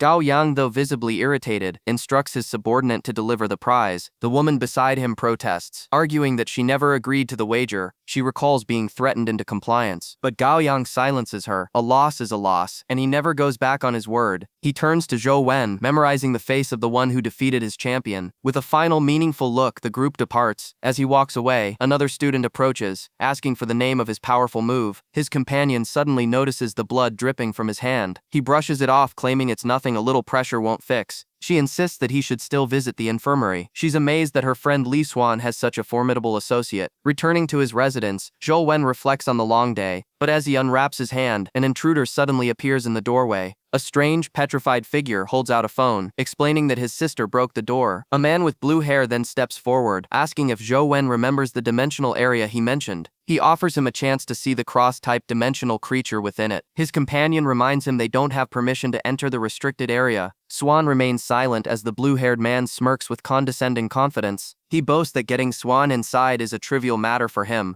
Swan simply glances at his phone's interface, showing his vitality stats. His lack of reaction seems to annoy his companion. With a final indifferent glance, the man tells him to rest before they enter the zone tomorrow. Alone, Swan contemplates his next move, staring intently at his phone. He navigates to the Vitality Pet section of his system. The blue-haired man turns back, calling out his name. He asks if Swan is truly planning to hatch the Legend-class Skeleton Knight egg. The man warns him that hatching a Legend-class creature requires over 10 points of vitality. Without sufficient energy, the process will consume his very life force, leaving him permanently disabled. He reveals that his own unique constitution allows him to bypass these mortal limits. However, he tells Swan to abandon the idea, unless he is not afraid of death. Back in his room, Swan holds the companion egg, pondering the risk. He realizes that since his phone can manifest real dungeons, its other functions must be just as powerful. Using the phone's camera, he scans the mysterious egg. The device instantly analyzes its properties, confirming it is the Legend-class Skeleton Knight egg. Swan is stunned by the analysis, his eyes drawn to a new option: store and merge. He presses the button, and the system offers to merge the egg with a mutated might ant he possesses. Lacking the vitality to hatch the Legend-class egg on its own, he decides to risk the fusion. The system confirms the process was a success. A new creature emerges, the mutated skeleton ant, a mortal-class creature with a powerful new skill. Though its class is lower, its stats are enhanced, and he's now confident he can defeat his target. Inside the game, he summons his new companion to face the flying ant. He orders the skeleton ant to intercept the enemy. The creature unleashes its new ability, Skeleton Pierce. The attack slams into the flying ant with devastating force. A torrent of sharp projectiles erupts from the ground. The flying ant is completely overwhelmed by the relentless assault. The spikes continue to materialize, pinning the monster in place. The sheer ferocity of the attack is overwhelming. The flying ant is slammed into the ground, utterly defeated. Seizing the opening, Swan's avatar leaps forward to finish the fight. He strikes the creature with a final powerful blow. Back in the real world, Swan jolts awake, shocked by a strange feedback from the game. Zhou Wen questions his companion's choice of transportation. Before them stands a colossal white jade-eye tiger, crackling with energy. His companion boasts that it's a legend-class creature he personally hatched. Zhou Wen complains that the mount is far too conspicuous for their mission. His partner declares he has no intention of being a pushover. Refusing to yield what is rightfully his, he signals the beast forward. The tiger bursts from the gates, a white and blue streak against the urban backdrop. The ride proves to be violently turbulent. Upon arrival, Zhou Wen remarks that the beast is worse than any vehicle. His companion presents a high-security access card. An armored guard grants them passage into the restricted zone. The reinforced doors seal shut behind them. A high-speed elevator plunges them deep underground. This subterranean world was once the ancient capital, now caved in by a dimensional storm. A gargantuan stone Buddha head watches over the abyss. They enter a crowded hub where adventurers trade rare crystals for other resources. The area is a nexus for explorers preparing to venture into the depths. Others are already forming parties, seeking allies for the dangerous journey ahead. Though the military has secured the outer perimeter, his companion reveals a trump card, a complete military map of the area. Zhou Wen is stunned by his partner's extraordinary level of preparedness. They reach a deep cavern, the entrance to the legendary underground Lotus Pond. Something feels familiar to Zhou Wen as he steps onto the cavern floor. He confirms his suspicion with a quick scan on his device. This place is an exact replica of a dungeon from the game, Underground Buddha City. They proceed into the echoing darkness of the cave. A verdant glow flashes in the periphery. They discover a hidden grotto containing a pond of luminous lotus flowers. His companion identifies the target, the Buddha Heart Lotus, a dimensional creature that can mimic a human heart. Zhou Wen suggests swimming across, but his partner immediately stops him. He reveals a horrifying secret. The water dissolves all living tissue, leaving only bleached bone. There is, however, one way to bypass the deadly water. Suddenly, another figure appears, unfurling a pair of brilliant, angelic wings. The newcomer declares that the only way to reach the lotus is to fly. A crimson lotus fires a beam of concentrated energy. A blade is summoned to meet the threat. With angelic wings, the warrior unleashes the severed moon technique. The devastating arc of light slices cleanly through the demonic flower. From the shadows, two figures observe the battle, entirely unimpressed. They dismiss the famed Lua family's sword art as nothing special. One questions what other creatures might exist in this dimensional space. His companion warns that the military has designated this an unknown and extremely dangerous area. Many soldiers died just exploring this place. They weren't killed by attacks, they simply died while walking. An investigation revealed all of their organs failed simultaneously. Below them, a toxic pool begins to bubble ominously. The ground trembles as something massive begins to surface. From the virulent liquid, a monstrous entity emerges. Its malevolent red eyes glow from within the churning depths. The observers can only stare in shock. The entity reveals its full, bizarre form. The swordsman and his winged steed move to engage the new threat, but the monster fires a beam of pure annihilation, instantly turning the celestial horse to bone. A warning is shouted as the swordsman plummets toward the deadly pool. He lands deftly on a floating leaf, barely escaping the corrosive liquid. The observers note his agility but deem him too far to survive. One of them questions his companion's strange calm. Zhou Feng confirms his theory. The liquid only corrodes organic matter, leaving his armored glove untouched. His companion demands to know his plan. The answer is simple. He is going to save him. He takes a deliberate step onto the surface of the lethal pool. Meanwhile, the swordsman leaps again, only to find no safe landing available. The monster unleashes another devastating energy blast. The beam hurtles toward the helpless, falling warrior. He plunges into the toxic waters below, but just as the beam is about to strike, a crimson-armored figure appears, shielding him completely. The mysterious savior's eye glows with immense power. The swordsman can only stare in utter disbelief. The armored guardian effortlessly deflects the lethal attack. A crimson-armored creature emerges, dripping with a volatile green substance. Zhou Wen instantly identifies the threat as a skeleton ant and leaps back. The monster's eyes flare with a menacing emerald light as it prepares to strike. It lunges forward, enveloped in a torrent of corrosive energy. Suddenly, an unseen force slams into the creature, halting its assault. The attack originates from a field of ethereal pink lotus. A single massive lotus blossoms, unleashing a devastating concussive blast. Another figure appears, riding atop a similar creature, having tamed the beast. The tamed ant stands its ground, unfazed by the powerful display. The defeated creature dissolves into a pool of green liquid. As Zhou Wen watches, the other man is stunned, realizing the monstrous ant was a companion pet. He asks how he should address his savior, and Zhou Wen simply states his name. The man expresses his immense gratitude for having his life saved. He introduces himself as Luo Xuan, vowing to one day repay the great debt. Zhou Wen simply turns away, unconcerned with the man's promise. His blue-haired companion is astounded by the power of the companion pet he just witnessed. The skeleton ant materializes again, its body seething with acidic power. The companion analyzes the creature, a calculating look on his face. He notes its hardened exoskeleton is impervious to both the water's corrosion and the lotus's attacks. He suggests that Zhou Wen use the powerful pet to fight the flower, recognizing it as a valuable asset. Their target is a bizarre, multi-faced creature made of white stone. But Zhou Wen realizes this is no mere flower, it's a legendary dimensional creature, and the skeleton ant could be permanently destroyed. Unwilling to take the risk, he immediately dismisses the summon. His companion questions his hesitation, urging him to use the pet to kill the monster. Zhou Wen coldly replies that he is not a gambler. Later, his companion complains that they've made no progress. Zhou Wen ignores him, instead requesting a map of the Buddha city for a future expedition. The companion notices his partner's determined mood. Zhou Wen activates his phone, preparing to enter the dungeon alone. He logs into the virtual world of the underground Buddha city. The digital landscape is filled with an overwhelming number of Buddha lotuses. He commands his skeleton ant to advance, searching for the true enemy. At the same time, another group enters the dungeon, their eyes on the same prize. The true Buddha mind lotus finally reveals itself from the depths. This new group has brought a legendary beast of their own, a massive golden eagle. They eagerly anticipate the loot it will drop.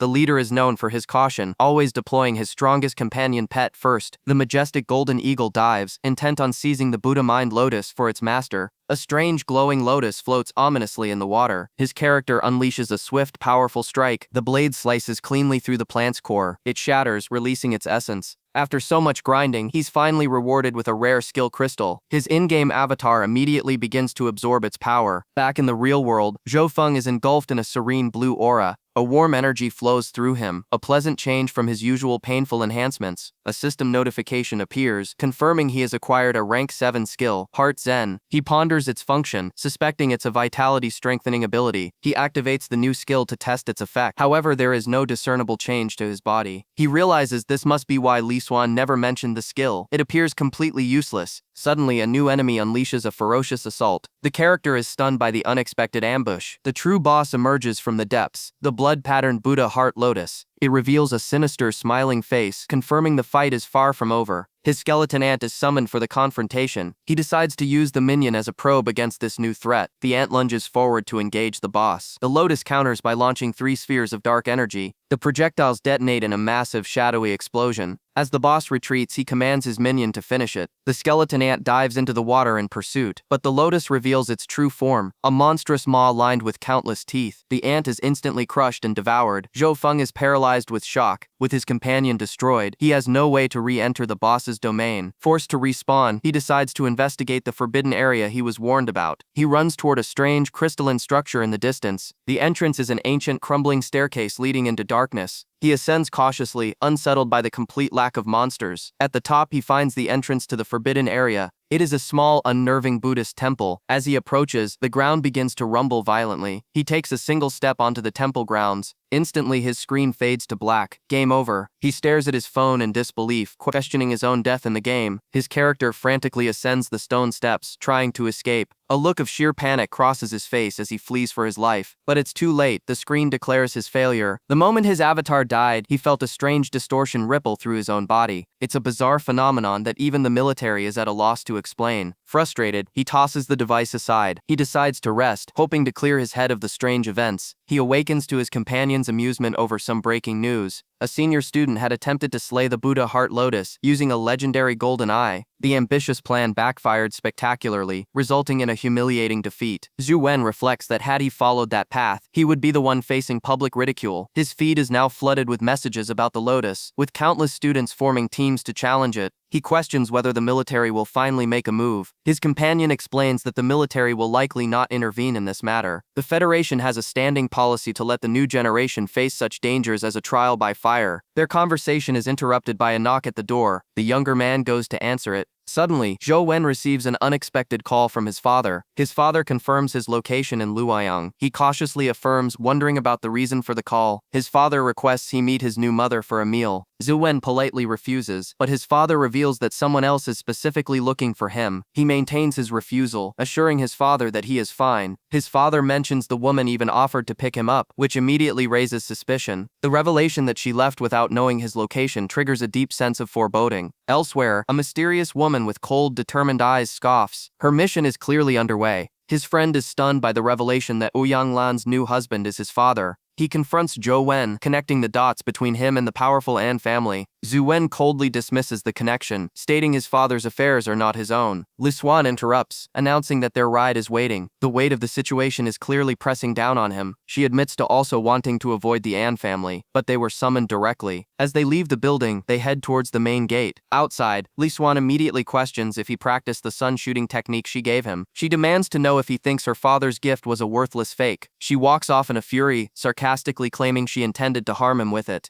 He watches her go, understanding her anger, but knowing he cannot learn any other techniques. She impatiently gestures for him to get in her high-performance sports car. From a hidden vantage point, an unknown operative surveils their every move. The agent reports to a superior, confirming he has gathered intelligence on the target. A holographic display brings up Zhou Wen's file, highlighting his exceptional combat scores. An analyst reports that while he's in Luoyang, he shows no links to their primary person of interest. However, she notes that there is other more compelling information about him. The intel reveals his father recently married the formidable widow of the An family. The director finds it peculiar that a woman of Ouyang Lan's stature would associate with someone like Zhou Wen. A shadowy figure speculates about potential ties to clandestine overseas organizations. The analyst mentions his father's past, but dismisses Zhou Wen as too young to be of interest to those powers. She believes the foreign factions would not even consider him a person of consequence. Another agent suggests a simpler explanation. Perhaps Ouyang Lan is genuinely fond of him. The shadowed leader scoffs at such a naive interpretation. He reveals Ouyang Lan's true nature, recounting how she single-handedly defended the An family's vast assets after its leader died. He poses a chilling question: who else could have protected the entire fortune for a mere child? The image of a powerful and calculating matriarch comes to mind. The leader declares such a woman would never choose a weak partner and orders his agents to bring Zhou Wen in. His final command is explicit: do not alert the An family. Meanwhile, Zhou Wen and Li Xuan arrive at their destination. He steps out of the car, looking hesitant and overwhelmed. Before him stands the An family's magnificent and intimidating estate. As they approach the entrance, a well-dressed couple waits to greet them. The woman is Ouyang Lan, and she welcomes Zhou Wen with a disarming smile. An extravagant meal is laid out before him, a clear gesture of hospitality. A woman with regal purple hair presents a freshly prepared lobster. She explains that while the dish was for someone else, she will give it to him instead. He is stunned by the sudden generosity, unsure how to react. The woman calmly states that Xiaojing will be disciplined for her transgressions against him. He samples the food, finding it exquisite, but the situation remains deeply confusing. The flavor is undeniable, yet he questions if this woman is truly who she claims to be. As he departs, she suggests he could have stayed at the mansion. He politely refuses, explaining his preference for living on campus with a friend. She presents him with a sleek black card, and he questions its purpose. It's an access key to a private dormitory at Sunset College, a personal gift she arranged. He immediately recognizes its strategic value for his clandestine gaming activities. He wonders how they knew his needs so precisely, but accepts the gift with gratitude. She corrects his form of address, preferring a title that suggests youth. He internally notes that vanity regarding age seems to be a universal trait. Alone at last, he settles into his quiet private space. Finding his roommate absent, he seizes the opportunity to game without interruption. He logs into the virtual world, the familiar data stream enveloping him. Within the ant cave dungeon, he engages monstrous insectoid creatures. A battle concludes, yielding the rare drop of a companion egg. He inspects the egg's stats, a mutated mighty ant with a powerful innate skill. However, he observes that its base attributes are significantly weaker than his previous acquisition. A shadowy winged entity ambushes him, descending with blinding speed. The creature streaks past, a crimson blur of razor-sharp claws. He narrowly evades the lethal high-speed assault. He understands that patience is key. A direct confrontation would be fatal. Despite his caution, the creature's next pass lands a glancing blow. He realizes he must find a precise opening to target the creature's head. The creature vanishes and reappears as a piece of companion armor forms on his arm. His eyes can no longer track the enemy, forcing him to rely on pure instinct to predict its next attack. Trusting his senses, he unleashes a perfectly timed counter, striking the creature with immense force. The crimson insect blurred across the screen, unleashing a flurry of attacks. Its claws met a shimmering barrier of energy. The resulting blast of light illuminated the entire cavern. Even after the devastating explosion, the creature was still standing. The character unleashed a desperate rapid-fire assault. His strikes rained down upon its hardened carapace, creating a shower of sparks. Finally exhausted, he watched the monster fall. As its body faded, a single glowing red gem materialized. Back in the real world, Zhou Feng stared at the screen in shock. A companion egg had dropped on his first try. A system prompt appeared, giving him two choices: hatch it or attempt a risky merge with a 20% success rate. He found the low merge rate baffling, as both creatures were ants. Contemplating the failure of a real-life link, he still felt the pull of the gamble. He steeled his resolve and made his choice. In-game, his avatar pressed the confirmation button, accepting the high-stakes risk. A vortex of dark energy erupted, violently throwing him back. The swirling power began to drain his very life force. Suddenly, in his room, the ominous energy manifested, latching onto his physical body. An unbearable agony shot through him as the power invaded his system. He collapsed to the ground, writhing in pain as blood spilled from his mouth. The crimson pool spread across the wooden floor. He struggled to push himself up, horrified by the amount of blood he'd lost. He collapsed, his phone buzzing beside his weakened form. Ancient runes flashed through his mind just as he regained consciousness. He shakily got to his feet. He was lucky his resonance with the game was weak, or the backlash could have been fatal. Resigned to failure, he reached for his phone, expecting the egg to be gone, but his eyes widened in disbelief at what he saw on the screen. It hatched. His avatar was jubilant. With this new companion, he could finally access the fabled Lotus Pond. He began the summoning process, drawing forth a torrent of dark power. The summoning circle pulsed with a potent, otherworldly light, but from the brilliant display emerged a tiny, minuscule creature, leaving him completely stunned. What is this? He wondered, staring at the unexpected result. Meanwhile, at a lavish, secluded estate, another power was at play. A status window appeared, identifying the creature as a silver-winged flying ant in its larval stage. He was confused. Its stats were pitifully weak for a legend-class being, and it looked nothing like the monster he had defeated. Despite his disappointment, he had to admit the creature was somewhat endearing. A new notification suddenly appeared. The system warned him that his new companion was starving and required immediate feeding. He was left completely bewildered, having no idea what to provide. He makes his selection. The system reveals the companion's unusual diet, other powerful monsters or their eggs. He questions the logic behind these strange limitations, but the creature's hunger is undeniable. He relents, deciding to feed it a valuable companion egg. The ant absorbs the energy, but its growth remains slow, prompting him to test its companion's state. His avatar is granted a pair of small crimson wings. He takes to the air inside the vast ant cave to test his new mobility. The speed is staggering, far exceeding his expectations. While his agility is superb, he discovers he's restricted to low-altitude flight. He now understands his combat advantage, a master of low-level aerial maneuvers. With this new power, he ventures deeper into the cavern, seeking more powerful foes. He spots a few monsters guarding the path ahead. The passage narrows, revealing a dense horde of glowing-eyed creatures. He pauses, sensing the immense danger before him. An overwhelming tide of monsters floods the cavern floor. Yet, with the power of flight, he feels untouchable against the grounded swarm. Suddenly, the horde coalesces into a monstrous claw, lashing out with terrifying speed.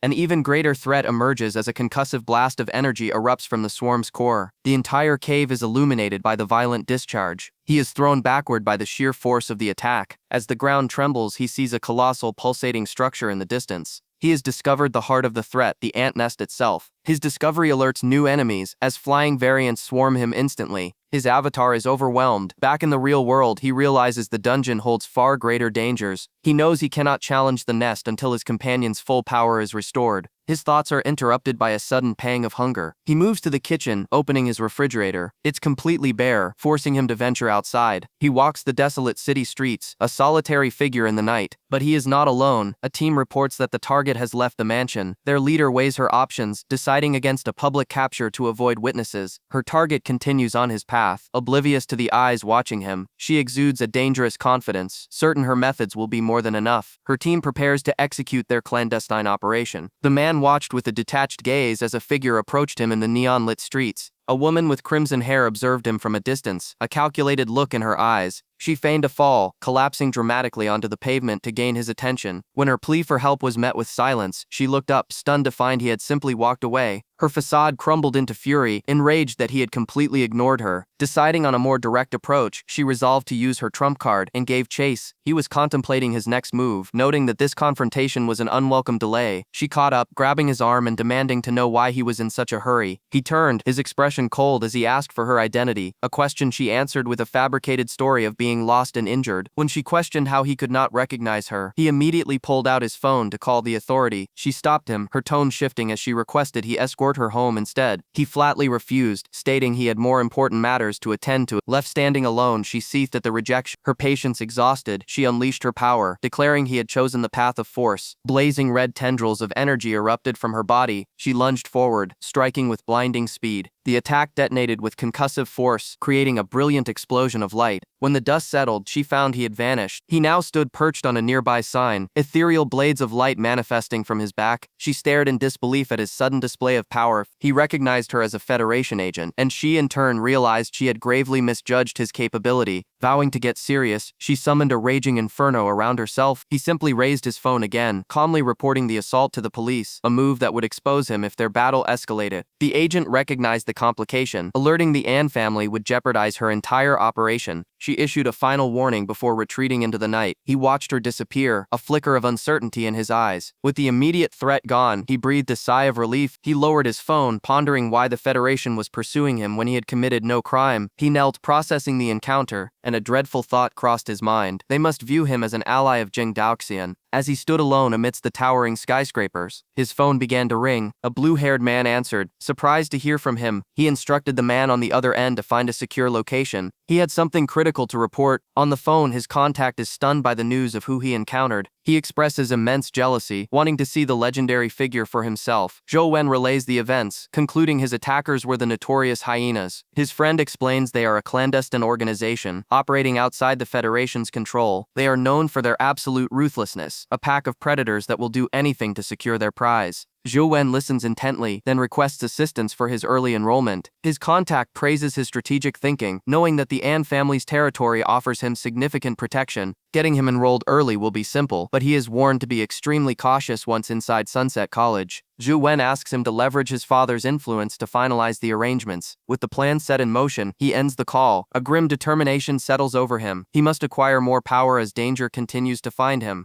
Elsewhere, inside the Federation's Special Supervision Bureau, a storm is brewing. A furious director, Rekram, reprimands his subordinate for a catastrophic failure in maintaining a low profile. The agent admits her carelessness, having gravely misjudged their target's strength. She pleads for another opportunity, but her superior dismisses the notion entirely. Instead, he presents her with a new intelligence file. She takes it, her expression filled with confusion. He explains that he had his own master investigate the An family's most secret dealings. She opens the dossier to review the new information. The contents are staggering. She can't believe the An family would give such an opportunity to an outsider like Zhou Wen. She stands in disbelief, but her superior assures her that his intelligence is never wrong. He declares that the An family used their one chance to alter their choice, selecting Zhou Wen. All evidence now points directly to him. The director analyzes the situation, a new strategy forming. He stares at Zhou Wen's file, fascinated by this mysterious new variable. Miles away, Zhou Wen is struck by a sudden feeling. He wonders for a moment if someone is thinking about him. Putting the thought aside, he realizes he has arrived. Before him looms the massive, imposing campus of Sunset College. He stands at the entrance, ready to face the trials that await him within. He arrives at the luxurious student housing known as the Four-Season Garden. Locating his assigned building, he prepares to move in. He ascends the steps to his new apartment. A sleek, modern keycard grants him access. The interior is far more spacious than he could have imagined. A sense of satisfaction washes over him. This is the start of his new life. He drops his backpack, quickly realizing a critical oversight. Having arrived with no supplies, he decides to find the campus store for essentials. Just as he's about to leave, he runs into someone on the stairs. A young woman is making her way down. They both pause on the landing, an awkward silence hanging between them. She recognizes him, questioning if he's the one who moved in upstairs. With a dismissive sound, she shoves past him. He watches her go, completely baffled by her sudden anger. Following the map, he finds himself in an unfamiliar area. The entire district is deserted, an industrial ghost town. A faint noise breaks the profound silence. He turns to see a stray cat watching him. Then he hears a man's voice, one that sounds strangely familiar. He discovers a massive, muscular man, gently tending to the animal, and Jing is shocked by the sight. He recognizes the intimidating figure as Senior Gideon. The man's expression shifts from serene to menacing in a heartbeat. Gideon seizes him with crushing force, his eyes glowing as he delivers a chilling threat, and Jing stammers that he was merely lost and looking for the store. The senior's violent aura subsides, and he points the way toward the old campus. As he walks away, he offers one final ominous piece of advice. He warns Jing never to harm the strays. After the dimensional storm, humans gained the ability to subdue powerful creatures through contracts, but most overlooked the planet's native animals, failing to see the hidden strength in those. Like Gu Dian, who chose to protect them, he stared at the game over screen, utterly perplexed by his repeated failures. Frustrated, he analyzed every detail, searching for the flaw in his strategy. In-game, an invisible lethal energy field guarded the path to the temple. Every attempt to approach the sacred ground had resulted in instant, unavoidable death. Even attempting to fly over the area was futile. The deadly power was absolute. This was no ordinary challenge. Unlike a boss, it offered no warning and no chance to fight back. He realized this wasn't a test of strength. It was a lock, a gate that required a specific key to pass. To enter the Buddhist temple, he would first need to find this hidden key. His search of the lotus pond yielded nothing, but then a new skill appeared, Heart Zen. As a celestial blue aura surrounded his avatar, a new possibility sparked in his mind. The skill provided no combat enhancements, instead consuming vitality simply to maintain its state. He deduced it must have a single, specialized function. His avatar cautiously stepped into the forbidden zone. He survived. The theory was correct. Finally, a path to the temple was open, and his avatar began the journey. His triumph was short-lived as his vitality began to drain at a terrifying rate. The cost of maintaining the skill was far too high. He grimaced, realizing the pressure of the ticking clock. With no other option, he commanded his avatar to sprint with all its might. But it wasn't enough. His vitality was completely depleted before he reached the temple steps. He tried again, this time activating a high-speed movement technique. While incredibly fast, the vitality drain became even more severe, and he collapsed just shy of his goal. It was impossible for him to pass in his current state. He resolved to grind for a more powerful skill, but his plans were cut short by an incoming call. He answered the phone, intrigued. A familiar voice told him to come to the lotus pond immediately to witness a show. There, a crowd had gathered to watch a tense standoff. An arrogant player smirked at his female opponent, promising a confrontation was about to begin. Rumors of her power preceded her, a legend-class expert, before even entering college. The third-year senior, Yang Li, offers to slay a fabled beast as a gift for her admission, but she remains entirely unmoved. She coldly refuses, dismissing his grand gesture as a complete waste of time, and Jing turns away, unimpressed by his hollow promises. The crowd murmurs, recognizing the creature he targets is the infamous blood-patterned Buddha Heart Lotus. Onlookers identify this as a blatant attempt by the powerful Yang family to court Jing. They comment that a woman of her stature would never fall for such a shallow display. Suddenly, another figure enters the cavern, drawing everyone's attention. It is Zhou Wen, his presence radiating a quiet intensity, and Jing turns to him, questioning why he was summoned for this petty spectacle. The onlookers watch as the situation grows even more tense. Yang Li sees these, infuriated by her utter lack of faith in his abilities. He declares that once he kills the beast, she will have no choice but to accept his offering. She calls his promise meaningless and warns him not to disgrace himself. His pride shattered, Yang Li decides to unleash his full power. He summons forth his legendary companion beasts. Two immense silver-eyed eagles, both of the legend class, materialize from brilliant light. The spectators are stunned by the sheer magnitude of his power. Let's finish this quickly, he declares, absolutely certain of his victory. The eagles unleash a torrent of razor-sharp energy projectiles. Their attacks converge into a singular, devastating beam of pure force. The blast collides with its unseen target, causing a cataclysmic explosion. Yang Li scoffs, dismissing his foe as a trifling matter, but from within the smoke, the blood lotus shatters his attack with contemptuous ease. The crowd is shocked to see its feathers are completely immune to the onslaught. Zhou Wen, however, sees the truth of the situation. He knows the battle has only just begun. The creature's claws scrape against its own body, retracting its outer shell. It reveals a pulsating crimson core of raw power. A violent wave of emerald energy erupts from its true form. Its singular eye glows with pure, unbridled rage. The arrogant senior can only stare in absolute terror, realizing he has provoked an unstoppable force. Most plant-type creatures are known for their fragility, but this armored lotus defies all expectations, and Yang unleashes a powerful flame attack to test its limits.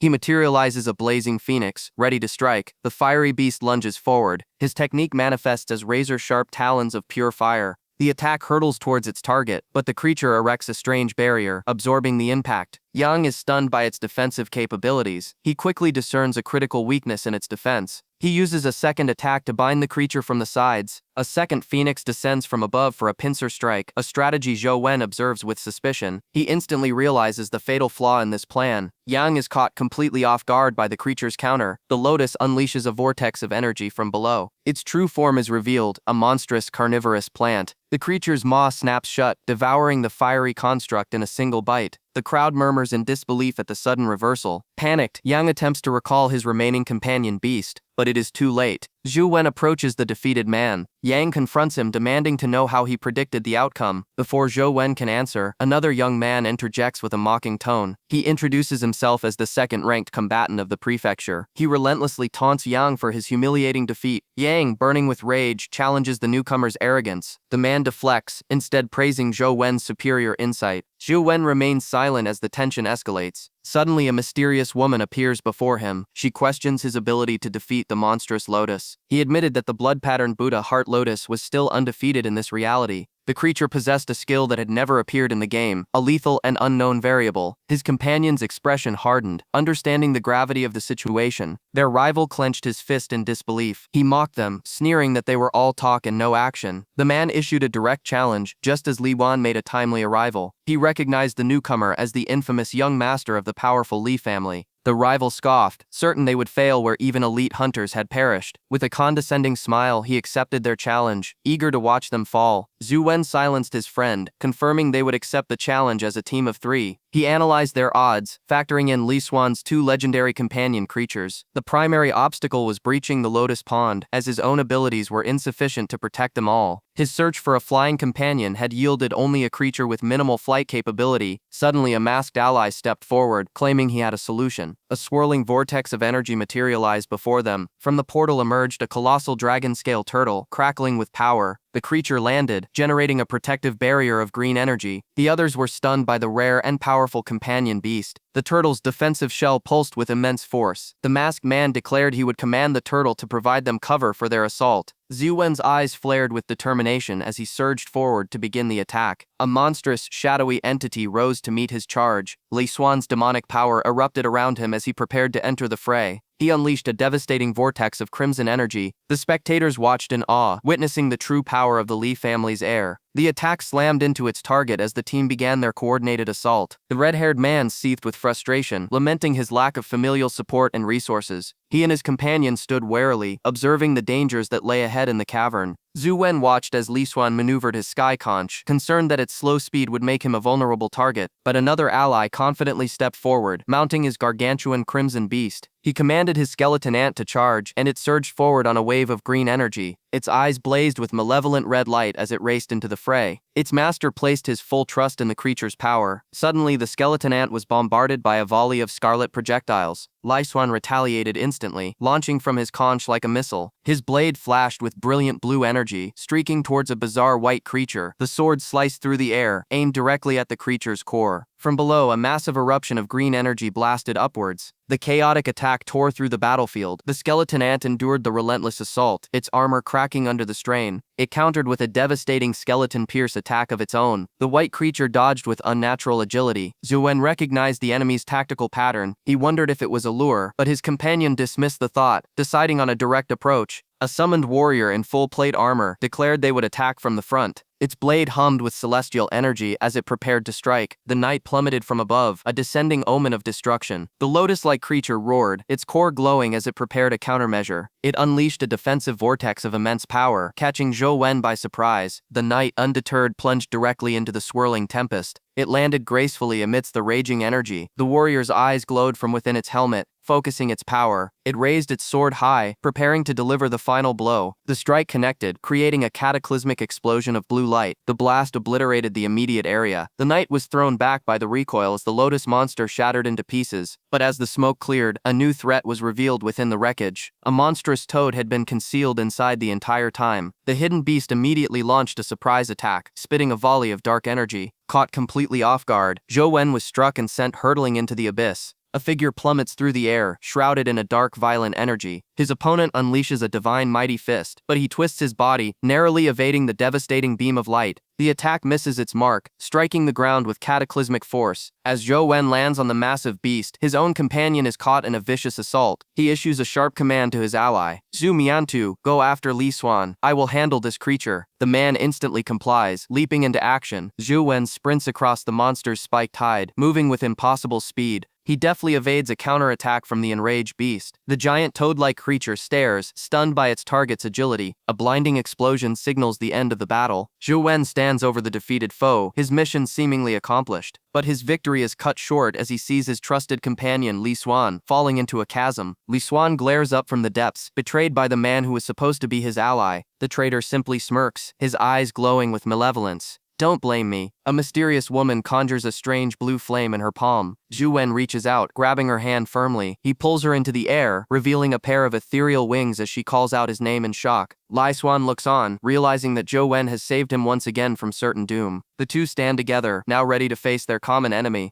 The traitor is aghast. How could that be? When did you get a flying companion pet? Lai Xuan scoffs at the man's pathetic attempt at surprise. Your acting is so bad. He follows up with a swift punishing strike. The traitor is thrown back, collapsing onto the platform in agony. Lake Swan towers over him as the defeated man reveals a devastating truth. Everyone was bribed by his own brother. In a final act of desperation, the traitor slams his hands into the ground, screaming, "Let us all die together." The entire platform shatters, erupting in a wave of destructive energy. Zhou Wen's eyes widen, realizing the gravity of the situation. They are instantly trapped within a massive sphere of light as a new angelic entity appears below. The winged guardian extends her hand, her intentions unknown. Inside the Sunset College investigation room, the debriefing concludes. An official dismisses the two of them, having heard enough of the situation. As they walk down the sterile corridor, Zhou Wen is plagued by a critical question. He asks Li Yuan what could possibly drive his own brother to orchestrate a deliberate assassination attempt. Lai Yuan admits he and his brother Li Mobai were never close, especially after their eldest brother's death left him as the designated heir. But Zhou Wen presses further. If Li Yuan isn't even fighting for control of the family, why would his brother go to such extremes? Lai Yuan stops abruptly. This conversation requires a more secure location. Later in Zhou Wen's room, he questions the sudden intrusion. Lai Yuan takes a drink and begins to explain the fundamental power structure of their world. Starting with the vast gap between life classes, the hierarchy is absolute, from mortal to epic to legend, and at the very pinnacle sits the mythic class, a power level beyond comprehension. He explains that the higher one climbs, the greater the chasm between each tier becomes, an almost insurmountable gulf. The difference in power is like a tiny creature facing an immeasurable god. Lai Yuan then poses a historical paradox. How did the first humans ever manage to slay a mythic creature? He recounts the official story. The Federation's first 6 epic-class heroes fought a cataclysmic battle for 3 days and nights. Zhou Wen immediately dismisses it as propaganda. He knows that even 100 epic combatants would be annihilated by a single mythic entity, let alone a mere 6. Lai Yuan reveals the hidden truth. The heroes were not alone. They wielded mythic-class companions. This seems impossible to hatch a mythic companion. One must first kill a mythic creature. The answer, Li Yuan says, is a divine gift, a higher power bestowed upon the 6 heroes, the ultimate key to victory. A being of immense power granted them this advantage. They were given young, hatchable mythic creatures. Zhou Wen thinks it's just a rumor, but Li Yuan confirms its reality, explaining that a secret Federation department manages this power. This department's sole purpose is to choose specific humans to inherit these divine rights, just like the legendary heroes. The realization dawns on Zhou Wen. The divine gift is real. A wave of shock washes over him as the pieces fall into place. He stares at Li Yuan in disbelief, barely able to voice the question. Lai Yuan confirms his suspicion with a simple nod. His father had appointed him first in line to receive the Li family's divine gift, and that is why his brother wants him dead. It is the only way for Li Mobai to seize that ultimate power for himself. Even in sleep, Zhou Wen cannot find true rest. He awakens to check his device, finding an urgent message waiting. A warning from an ally confirms his fears. He has drawn the ire of his vengeful second brother. In-game, a new problem arises. His companion creature is starving and requires immense resources to grow. With no other option, he prepares to grind the dangerous dungeon once again. Meanwhile, at the headquarters of a powerful organization, a briefing is underway. A specialized team plans their frontal assault. They review battle footage, marveling at the destructive force of 3 legend-class creatures. Zhou Wen's own performance is noted as exceptional, only held back by his companion. The battle has made waves, and the public is captivated by the hero of the footage. A group of admirers beg a mutual acquaintance for an introduction. Watching from the shadows, a mysterious figure observes the proceedings with a subtle smirk. Within a secure facility, intelligence officers analyze Zhou Wen's combat data with disbelief. The lead agent concludes he must be hiding a powerful, unknown technique. This contradicts all their existing intel, which stated his abilities were ordinary. The director recalls seeing Zhou Wen before, but recognizes a profound transformation has occurred. He notes the distinct energy signature of Zhou Wen's former technique is now completely gone. They speculate he abandoned his old methods for a secret high-ranking art from a powerful family. At that moment, the formidable Jing Daoxian feels his own legendary power begin to fade. The analysts are baffled. Mastering such a technique should have taken years, not mere days. Ruling out all other factions, the director declares the An family must be involved. He issues a new command: capture Zhou Wen and extract his secrets by any means necessary. His subordinate confirms the order, promising a warm welcome for their target. The agent stares at Zhou Wen's profile, her expression turning sinister. An intelligence officer questions if the An family will continue protecting Zhou Wen. Her superior dismisses the concern, stating that since Tianzuo and Anjing caused the initial trouble, they might not even want to protect him. Meanwhile, Anjing stands before her mother's door. She confronts her, demanding to know why Zhou Wen was chosen for the divine gift instead of her. She argues that he's a failure who abandoned his path for video games. Her mother coldly states that the decision is final and is not open for discussion, and Jing glares, vowing to prove she is far superior to Zhou Wen. Later, Zhou Wen opens his door. He is immediately confronted by Anjing. She presents him with the legendary sun shooting technique, telling him he can now cultivate it. He is bewildered, wondering why she would give him this powerful art.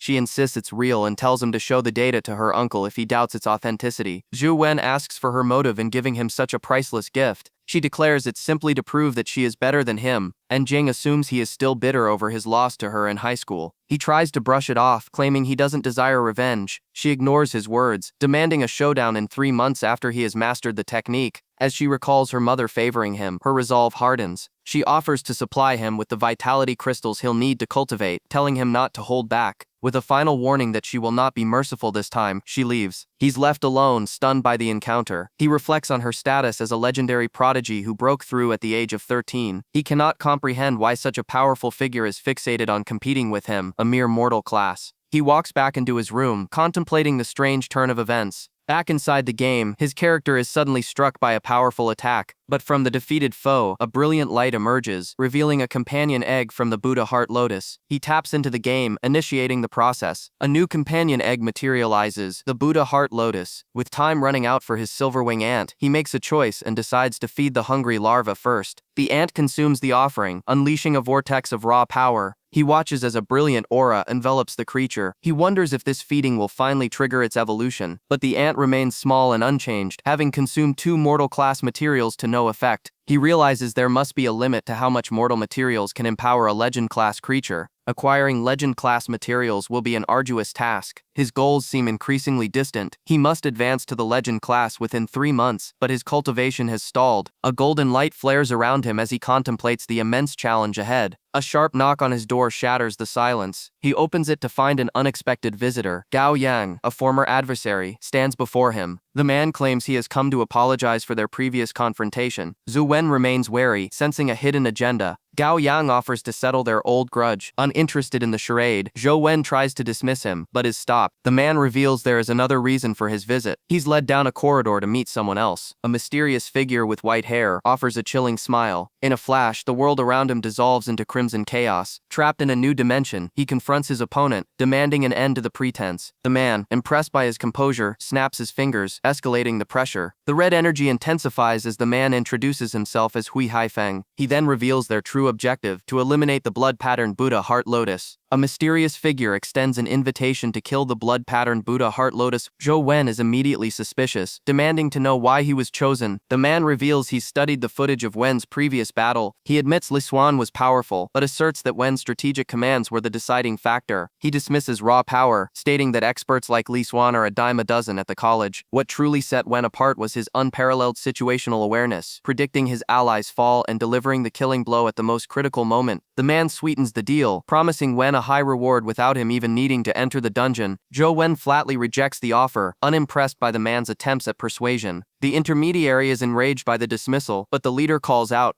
As Wen walks away, the man tells him to name his price, declaring, "I want you." Wen pauses, a flicker of consideration crossing his face. He turns to face the 2 men, his mind calculated. He makes an outrageous demand, a legend-class companion egg to join their team. The intermediary explodes with anger, accusing Wen of overstepping his bounds for such a low-risk task. But Wen stands his ground, grabbing the man's shirt and stating his terms are non-negotiable. The leader calmly intervenes, asking if Wen has any preference for the type of egg. With a simple no, the deal is suddenly on the table, and the man tosses him the legendary prize. Wen stares at the object in his hand, having just acquired an invaluable asset with a single sentence. The leader extends a fist, sealing the pact. Their deal is struck. As they depart, the leader explains he sensed something unique and powerful in Zhou Wen during his last fight. He considers the priceless egg to be a simple insurance policy for the mission ahead. Later, back in his room, Zhou Wen initiates a summon. A small insectoid companion materializes from the vortex of light. He presents the newly acquired legend-class egg to his pet. The creature consumes the egg and is immediately engulfed in a blinding sphere of power. A powerful evolution had just begun. A vortex of flame ignites, revealing a demonic insectoid form with a menacing red eye. The creature lets out a silent roar, its bladed wings unfurling with fiery energy. It seems his companion has obtained some of the violent fire attributes from its recent battles. He wonders if this is a mutation caused by absorbing low-level bug types. The system confirms its new status, Silverwing Flying Ant, a legend-class adult with staggering speed and vitality. It even possesses a new long-range attack, the demonic light needle. With this newfound power, he is certain they can destroy the blood-patterned Buddha lotus. The young protagonist stands before his powerful companion, ready to give the order. With fierce determination, he commands the Silverwing Flying Ant to engage the enemy. The ant dives like a missile towards the cluster of strange lotus monsters below. It makes contact with explosive force. The battlefield becomes a chaotic blur of high-speed strikes. The ant clashes directly with one of the creatures, their movements leaving trails of light. It easily evades a storm of projectiles, completely untouched. The Silverwing Ant pauses above the water, calmly assessing the battlefield. It detects a hostile presence rising from the depths and prepares to strike. A lotus creature bursts from the surface, launching a powerful energy beam. The ant dodges instantly and counters with its own attack. Silverwing Flash, a needle of pure light lances through the air, aimed to kill. The beam finds its mark, creating a massive concussive blast. The lotus monster recoils, heavily damaged by the direct impact. As the ant zips past a retaliatory sphere of energy, the enemy prepares a more powerful assault. The creature unleashes a devastating beam of dark purple energy. But the Silverwing Ant meets the attack head-on, its stinger crackling with power. It effortlessly slices through the dark energy beam. The ant's stinger plunges directly into the creature's central eye. A fatal surge of energy overloads the monster's core. The creature's body slams into the rocks below, shattering on impact. The Silverwing Ant watches impassively as its target is neutralized. A final violent explosion of dark energy erupts from the water, marking the end of the battle. A winged insectoid creature bursts from the chaotic energy. He's stunned by the explosion's magnitude. Realizing his blood-patterned Buddha lotus would have been destroyed, the creature survived the blast and now fixes its menacing gaze upon him. A dimensional crystal falls from the defeated beast, a crucial item needed to enter the temple. Without hesitation, he begins absorbing the crystal's raw power. The energy is overwhelming, searing his body with unimaginable heat as he endures the agonizing process. He struggles to contain the power, forcing his body to adapt. A notification confirms the upgrade. His heart zen has evolved into the superior blood zen.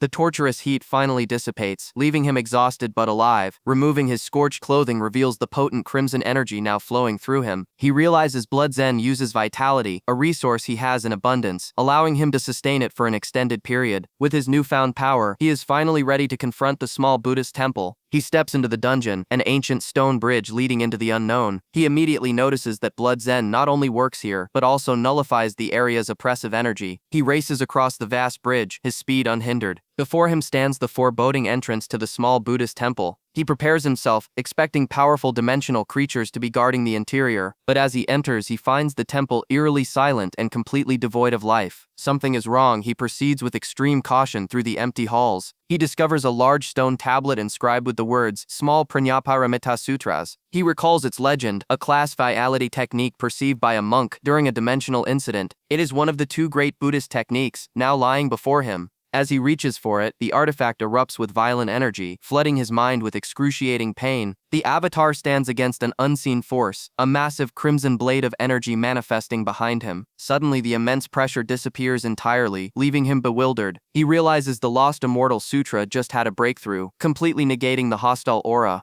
He now approaches the ancient stone tablet, curious about the secrets hidden within its inscription. Alarmingly, his vitality is already half depleted, and he resolves not to waste another moment. He proceeds toward the ominous entrance of the small Buddhist temple. The heavy doors swing open, revealing a dark, foreboding hall. Inside, a grotesque, three-faced statue stands guard, and a sinister power instantly consumes him. The screen declares game over, another instant death, forcing him to rethink his strategy. Back in the real world, he reflects on the game's brutal difficulty, admiring the pioneers who conquered such worlds with only one life. He imagines the cosmic horrors and ancient beings they must have faced. He concludes the stele must be the key to entering the temple unharmed. Although the stele contains a vitality technique, he already possesses a superior one and decides to simply memorize the text instead. His avatar stands before the stone once more, ready to begin the arduous task. As he concentrates, the strange characters begin to glow with a faint, otherworldly light. He knows this will be a long process, but memorizing the Lost Immortal Sutra is paramount. The process is draining, but he can retreat to allow his vitality to recover before continuing. After a great deal of time, he has finally committed the entire inscription to memory. A powerful surge of energy suddenly erupts from his avatar. He is shocked to feel his vitality circulating in a completely unfamiliar pattern. He recognizes the flow of energy. It's the exact technique from the sutra he just memorized. A strange power begins to emanate from his very being. In his room, he finds this development peculiar. He never intended to cultivate the technique, yet his body is doing so automatic. He decides to rest, resolving to contemplate these mysteries after he wakes. But as he sleeps, the glowing sacred characters of the sutra begin to physically manifest upon his skin. A sharp pain courses through his body as he showers. A strange crimson energy crackles around his foot. Emerging from the bathroom, he sees a new blue aura surrounding him, a result of the small Prajnaparamita sutras. He walks out, still processing the sudden change. His stats confirm it. His vitality technique has been overwritten by the Lost Immortal Sutra. He realizes his physique has broken past the mortal limit, reaching a new level of 11. The power of the small Prajnaparamita sutras now flows through his very being. A thought occurs to him as he feels the surge of new power. He discovers he can change the flow of his vitality, reverting it back to the Lost Immortal Sutra. He now possesses two vitality techniques, a dangerous imbalance. He knows that the higher the rank of the techniques, the more violently they will conflict within a single host. His contemplation is shattered by a sudden phone call. His team is waiting for him at the Lotus Pond. He had completely forgotten their rendezvous. He realizes he's late for a critical mission. Meanwhile, his team engages the target, using vines to ensnare a massive lotus structure. The powerful vines constrict their target. A grotesque creature emerges from the lotus as a companion beast is summoned. Zhou Wen arrives just in time, shouting a command to prevent the creature from hatching.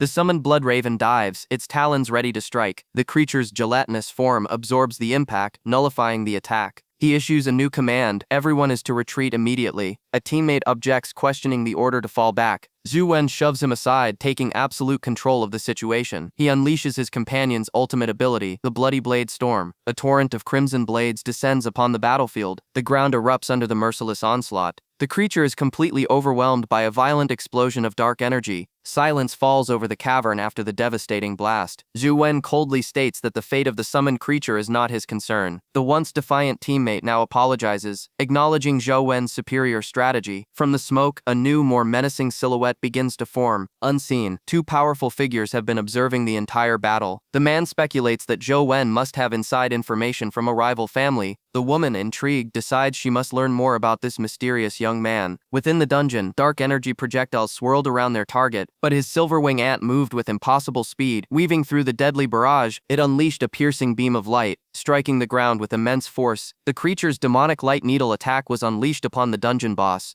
The blast detonated, consuming the area in a massive lotus-shaped explosion. After analyzing the Blood Lotus's attack patterns, defeating the boss was a simple matter. Just then, a notification chimed on his phone. A strange crimson orb appeared on his screen, a reward for his victory. He examined the item, discovering he had obtained a companion egg. It was a legend-class creature, but its stats were pathetically weak compared to the original monster. He determined that hatching it would cost half his life force for a vastly inferior creature. Contemplating his next move, he considered another possibility. The system offered to merge the egg with his ants, but the success rates were dangerously low. With such a high chance of failure, merging was out of the question.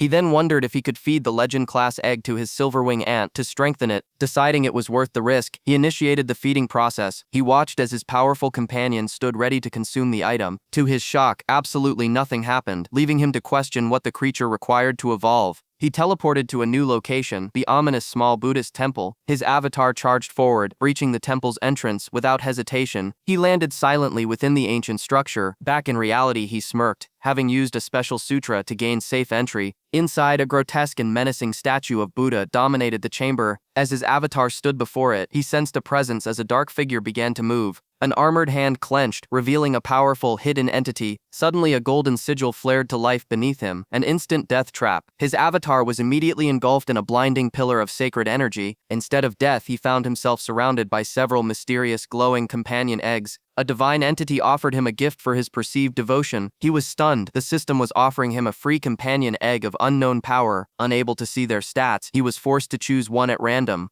The system instantly confirmed his choice, and a mythic-class creature began to hatch. He erupted in fury, realizing he never confirmed the selection. The system had decided for him. A colossal, two-headed beast began to manifest from the dimensional crack. A legend-class creature was already a massive drain. A mythic class would be lethal. The hatching process began, violently siphoning his life force at an alarming rate. He felt his very essence being torn away. Fearing he was about to become the first person ever killed by a video game, Exhausted, Zhou Wen collapses to the floor, his vitality nearly drained. He survived the hatching, but it cost him a significant portion of his life force. From the residual energy, a small creature with a horn materializes. He stares in disbelief, questioning if this tiny being is the mythic creature destined to destroy worlds. He cautiously picks up the strange new companion. Activating his device, he scans the creature's true nature. The stats are unbelievable. Though listed as mortal class, it possesses 4 immense skills. Zhou Wen is stunned by the sheer power contained within this small form. He questions the system's designation of mortal class for a creature with such overwhelming abilities. The notification had clearly promised a mythic being. He notices its current state is merely the first stage, realizing it is destined to evolve. Legends speak of Dai Ting, a mythical beast capable of discerning all truths in the universe. However, the creature before him bears little resemblance to the imposing figure from mythology. The creature activates its companion state, glowing with a golden aura. It transforms into a simple gold earring, bonding with him. Suddenly, his senses are flooded with amplified sound from all directions. His hearing has been enhanced to an extraordinary degree. The power becomes a curse as he overhears a woman from another room crying out in agony. He tries to block out the intrusive sounds of her distress, but her pained cries continue, echoing in his mind. Concerned, he approaches her door and knocks, asking if she is all right. His question is met with absolute silence. Sensing that something is terribly wrong, he prepares to intervene. He steps back from the door, his instincts on high alert. Deciding on a direct approach, he prepares to force his way in. The specially reinforced security door shatters under his immense strength. Inside, the woman is shocked, wondering how he could have possibly heard her. She is mortified at being seen in such a vulnerable condition. Weakly, she pleads for him to stop. She had hoped he would simply leave her alone, but he is already inside, smashing through the last barrier between them. He lands inside the room with a heavy thud. She stares in utter disbelief as he stands before her, asking if she's okay. She demands to know why he entered her room in such a destructive manner.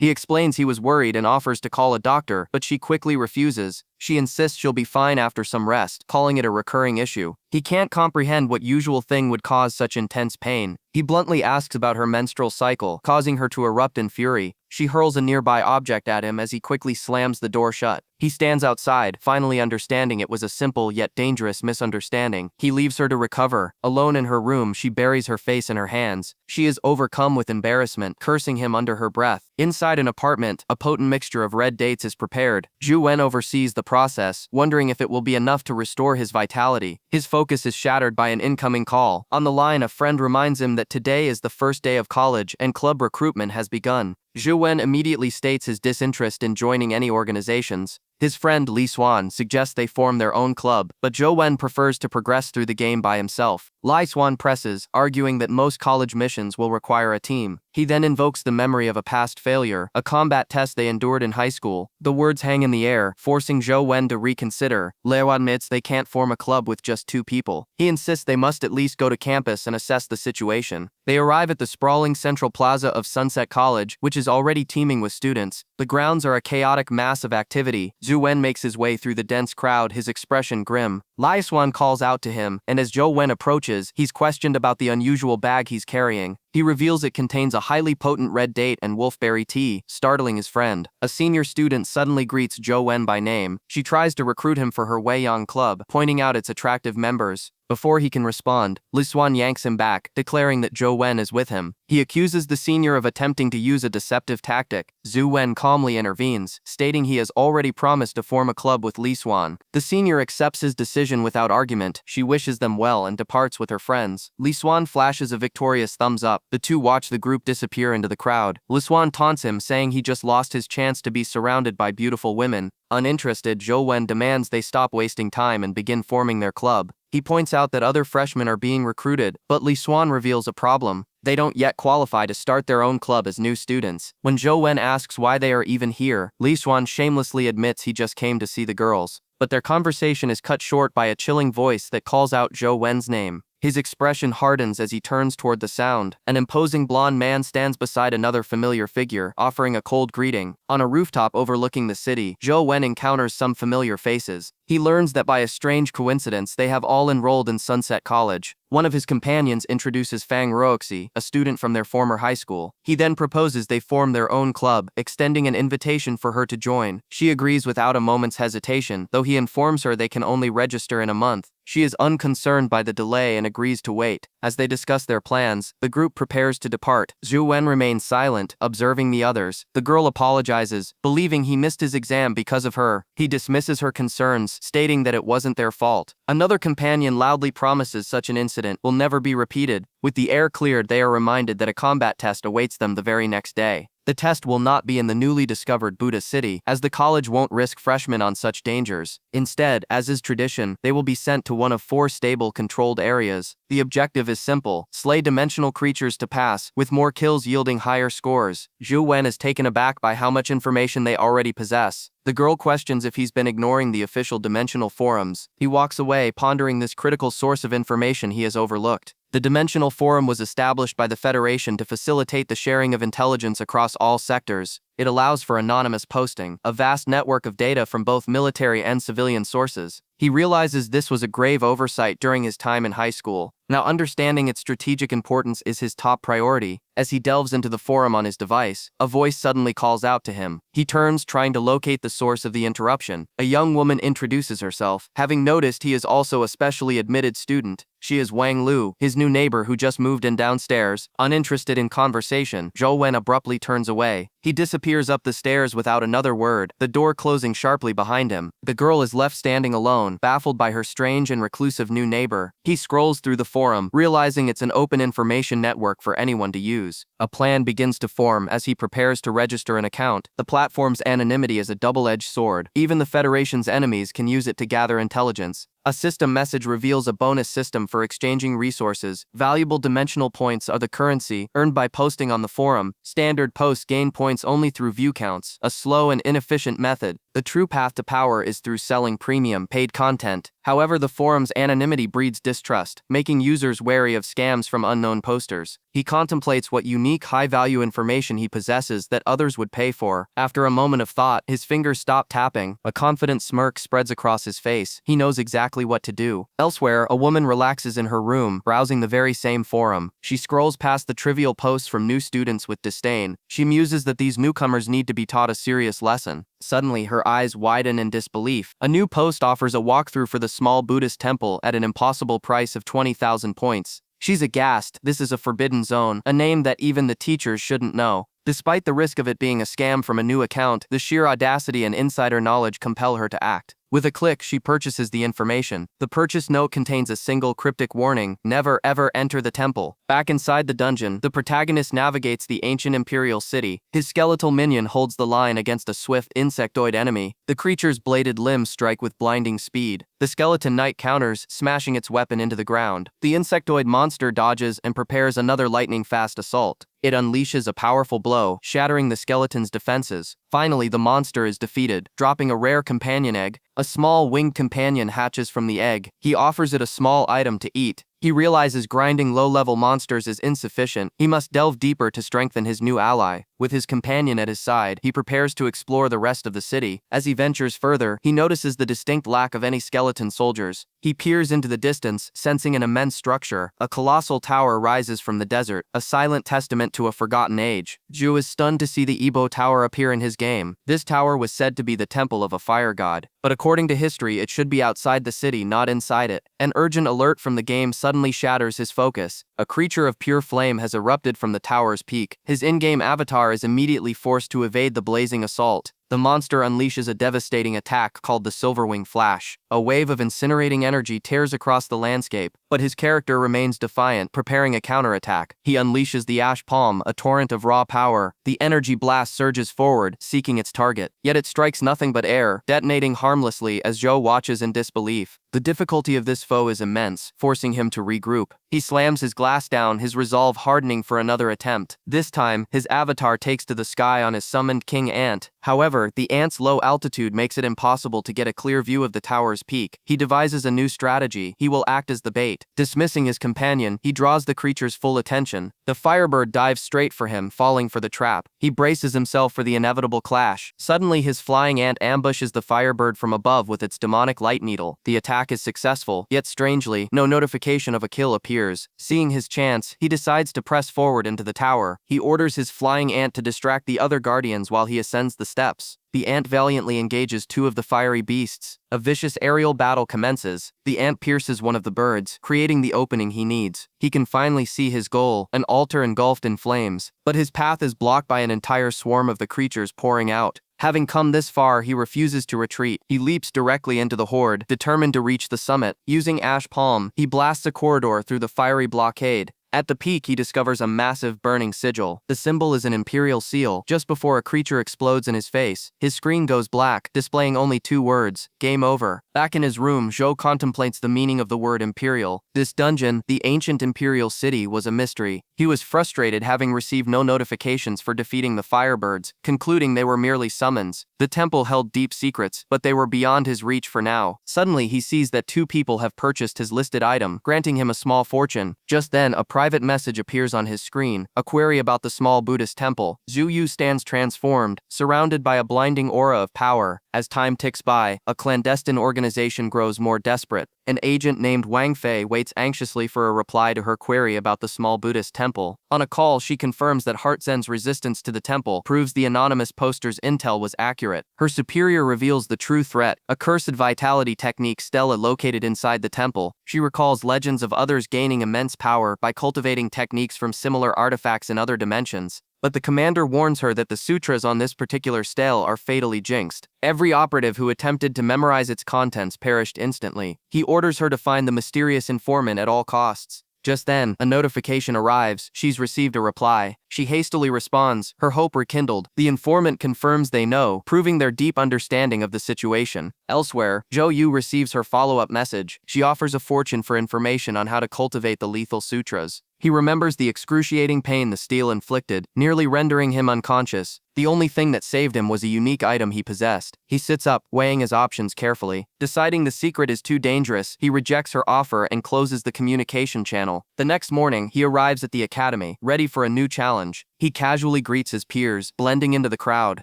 His sharp gaze reveals a hidden intensity. A friend warns him about overexerting himself, noting his exhaustion from a night spent grinding in the ant cave. He had spent hours battling relentless swarms of deadly insects. The onslaught was so fierce he couldn't even pause to collect his rewards. The classroom door slides open, and a new instructor demands silence. It's Wang Fei, the very agent he ignored, looking utterly drained from her fruitless all-night vigil. A student's foolish comment earns a cold response. She dismisses him, stating graduation is his only path to gaining her attention. Without further delay, she announces the details of the admission test. Teams of 4 must hunt and kill a demonized general within 10 days, with only 90 seconds to form their groups before expulsion. The students are stunned into silence by the impossible, life-or-death nature of their first assignment. An official sets a daunting 10-day deadline for the students. For this period, they are granted access to the treacherous Hulao Pass. The instructor expects them to succeed, but one student expresses grave doubt about facing a demonized general. His companion explains that the creatures of this ancient battlefield are monstrously powerful, with generals reaching the legend class. Terrifying rumors suggest some have even reached the absolute peak of that class, an impossible foe for mortals. Despite the overwhelming odds, they resolve to investigate the pass themselves. Elsewhere, a senior official endorses this brutal test for the new students. The instructor clarifies her true goal: to shatter their arrogance before they face far deadlier threats. She knows the future battlefields awaiting them will be infinitely more horrific than this trial. Zhou Wen and his companion arrive before the massive dimensional gate. After their identities are confirmed, they are cleared to proceed toward the portal. They step into the swirling blue vortex, leaving their world behind. They emerge into the desolate, windswept wasteland of Hulao Pass. Almost immediately, a demonic soldier with burning red eyes confronts them. The creature stands as a grim sentinel in this cursed land. The companion seems surprised, questioning why the area is filled only with these demonized soldiers. Zhou Wen suggests they press deeper to find a general, but his friend warns against such a reckless move. His companion scoffs, accusing him of being overly cautious. Unbothered, Zhou Wen declares he will scout the area alone. He suspects a hidden dungeon is nearby, and his eyes quickly lock onto a strange stone monument. Upon inspection, he discovers the hidden activation panel he was searching for. A confident smirk forms on his face. His theory was correct. Meanwhile, another student effortlessly dispatches a demonized soldier using ice abilities. Zhou Wen's companion watches the fight, reinforcing his belief that the threat is minimal and his friend is paranoid. He signals for his own partner to fall back, completely overconfident, yet he notices Zhou Wen is grinning from ear to ear, a puzzling sight.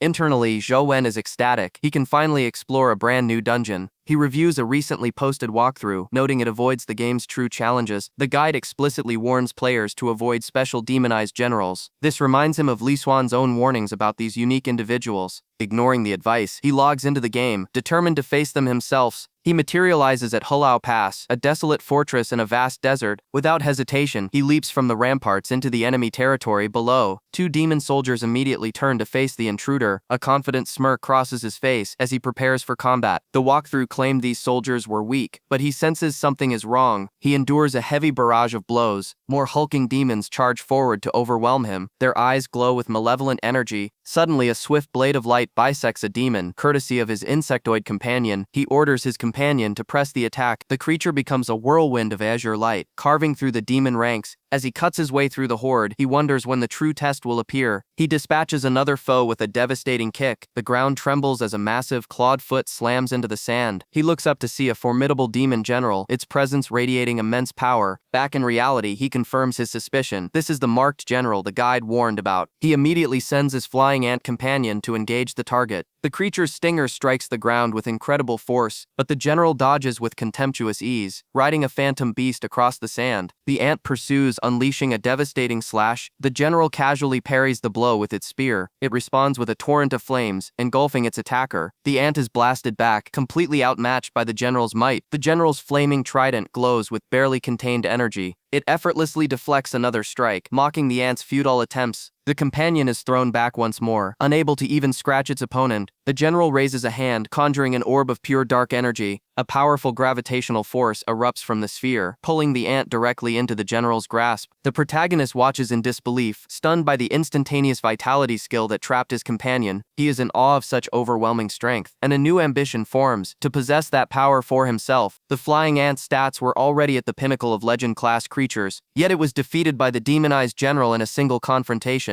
He concludes the general must have reached the absolute peak of its power. Logging back in, his avatar leaps from the wall, determined to try again. He cuts through the desolate landscape with blinding speed. He soars through the sky, approaching the enemy's territory. Touching down, he scans the barren environment. The marked general is gone, so he tests his strength by shattering a boulder with a single strike. He pushes forward through the empty waste. A lesser demonized soldier appears, confirming his suspicion that the marked general was an incredibly rare spawn. Without hesitation, he summons his powerful insectoid familiar. The demon soldier is instantly vaporized by the overwhelming assaults. It confirms his theory. A normal demonized general is nothing compared to the marked variant. The creature drops a level 15 vitality crystal. However, with his stats already at their limit, the crystal is useless to him as he presses deeper into the zone. He journeys across the desert until a massive structure appears on the horizon. He recognizes it immediately, the legendary city gate of Hulao Pass. The path was suspiciously clear, and then a deafening crack echoes from the gate. An unseen projectile pierces his avatar's chest in an instant. Back in reality, he recoils from the shock of the sudden ambush. He couldn't even see the arrow's trajectory. His only option is to charge forward with everything he has. He activates his fastest movement skill, Silverwing Flash. Wings of light erupt from his back as he rockets toward the gate, but even at this speed, another blast finds its mark. Stunned, he realizes he can't dodge the attacks and logs out to research the fortress. He begins scouring the player forums for any useful intelligence. He finds plenty of information about the pass itself, but almost nothing about what's inside. The records show an entire team of epic-class players was wiped out, turning the area into a forbidden zone. There is almost no data on the marked general, only that it sometimes appears nearby. With no other options, he resolves to scout the pass himself. Suddenly, a high-pitched roar echoes from his desk. His new companion reminds him of his other duties, hunting for its food. He plans his next move, grinding in the Imperial City dungeon for a companion egg. He lightly teases the creature about the trouble he went through to hatch it. The small beast responds by playfully biting his finger. The warrior unleashes a barrage of water bullets, but his opponent counters instantly, unleashing a wave of freezing energy. The ice spreads rapidly across the ground, immobilizing the demonic creature. It roars in fury, trapped by the sudden frost. Meanwhile, an instructor observes that several days have passed, yet Zhou Wen has not returned to the training grounds. He is in fact relaxing while grinding inside the game. A rare dimensional crystal drops from a defeated enemy. Zhou Wen remarks on the abysmal drop rate for skill crystals. Without hesitation, he chooses to absorb its power. A crimson aura flares to life as the energy floods his system. He notes that his enhanced physique allows him to absorb the power without any ill effects. A notification confirms his success. He has acquired the rank 9 skill, Lotus Buddha Body. Curious about this new defensive ability, he decides to test it immediately. He rises to his feet, activating the skill. A protective lotus-shaped barrier envelops him. He is stunned by the incredible rate at which it consumes his vitality. The drain is so severe he realizes he cannot maintain it for any extended period. To truly test its defensive capabilities, he returns to the game. His avatar's Lotus Buddha body effortlessly nullifies the attacks of lesser demonized soldiers. Even a strike from a demonized general fails to breach the shield, though it visibly weakens. He then tests the barrier against a far deadlier projectile, a glowing arrow. His avatar is instantly annihilated. He surmises that while the Lotus Buddha body is a legendary skill, the arrow that pierced it must be of an even higher class. As his character respawns, he faces a new formidable enemy wielding a trident. This marked demonized general appears far more dangerous than the last. Back in the real world, an agent reports his arrival at Sunset College. His superior gives the order to arrest Zhou Wen quickly and quietly, without alerting the An family. The operative acknowledges her new mission. Golden pillars of energy erupt from the ground around him. In the vice principal's office, an agent from the Special Supervision Bureau makes a demand. She insists they only wish to question a student, assuring the man no harm will befall him. The vice principal refuses, concerned that releasing Zhou Wen would exact a heavy price on his reputation. The agent's patience begins to wear thin at his defiance. She gives a silent command to her subordinate. A document bearing an official, high-level seal is placed on the desk. The agent asks menacingly if he recognizes the authority it represents. She pressures him, questioning if the college truly intends to violate the law. He identifies the document as a trans-regional warrant. The vice principal is stunned that such a powerful decree would be used for a single student. Meanwhile, Zhou Wen remains completely unaware. Engrossed in his game, his avatar unleashes a blinding flurry of attacks against a demonic foe. A powerful blade of energy hurtles across the battlefield. The Crimson Demon intercepts the attack with its bare hands. The creature retaliates with a devastating spear thrust. Zhou Wen's character unleashes a new skill, but the enemy simply reforms its energy. A massive wave of dark power is unleashed. The reborn demon general swings its energy scythe in a devastating arc. The attack moves at an impossible speed. Back in his room, Zhou Wen analyzes the creature's new ability to manifest a blade. He realizes this is a special demonized general that his companion pet cannot dodge. Lying in bed, he considers his options for winning the battle. The general's strength is overwhelming, and his own demonic needle is ineffective. His thoughts are suddenly interrupted by a visitor. He opens the door to find a uniformed officer. The man identifies him as Zhou Wen and orders him to the principal's office. He is confused by the sudden summon. Zhou Wen is escorted across the campus ground. From a window above, a figure watches his departure.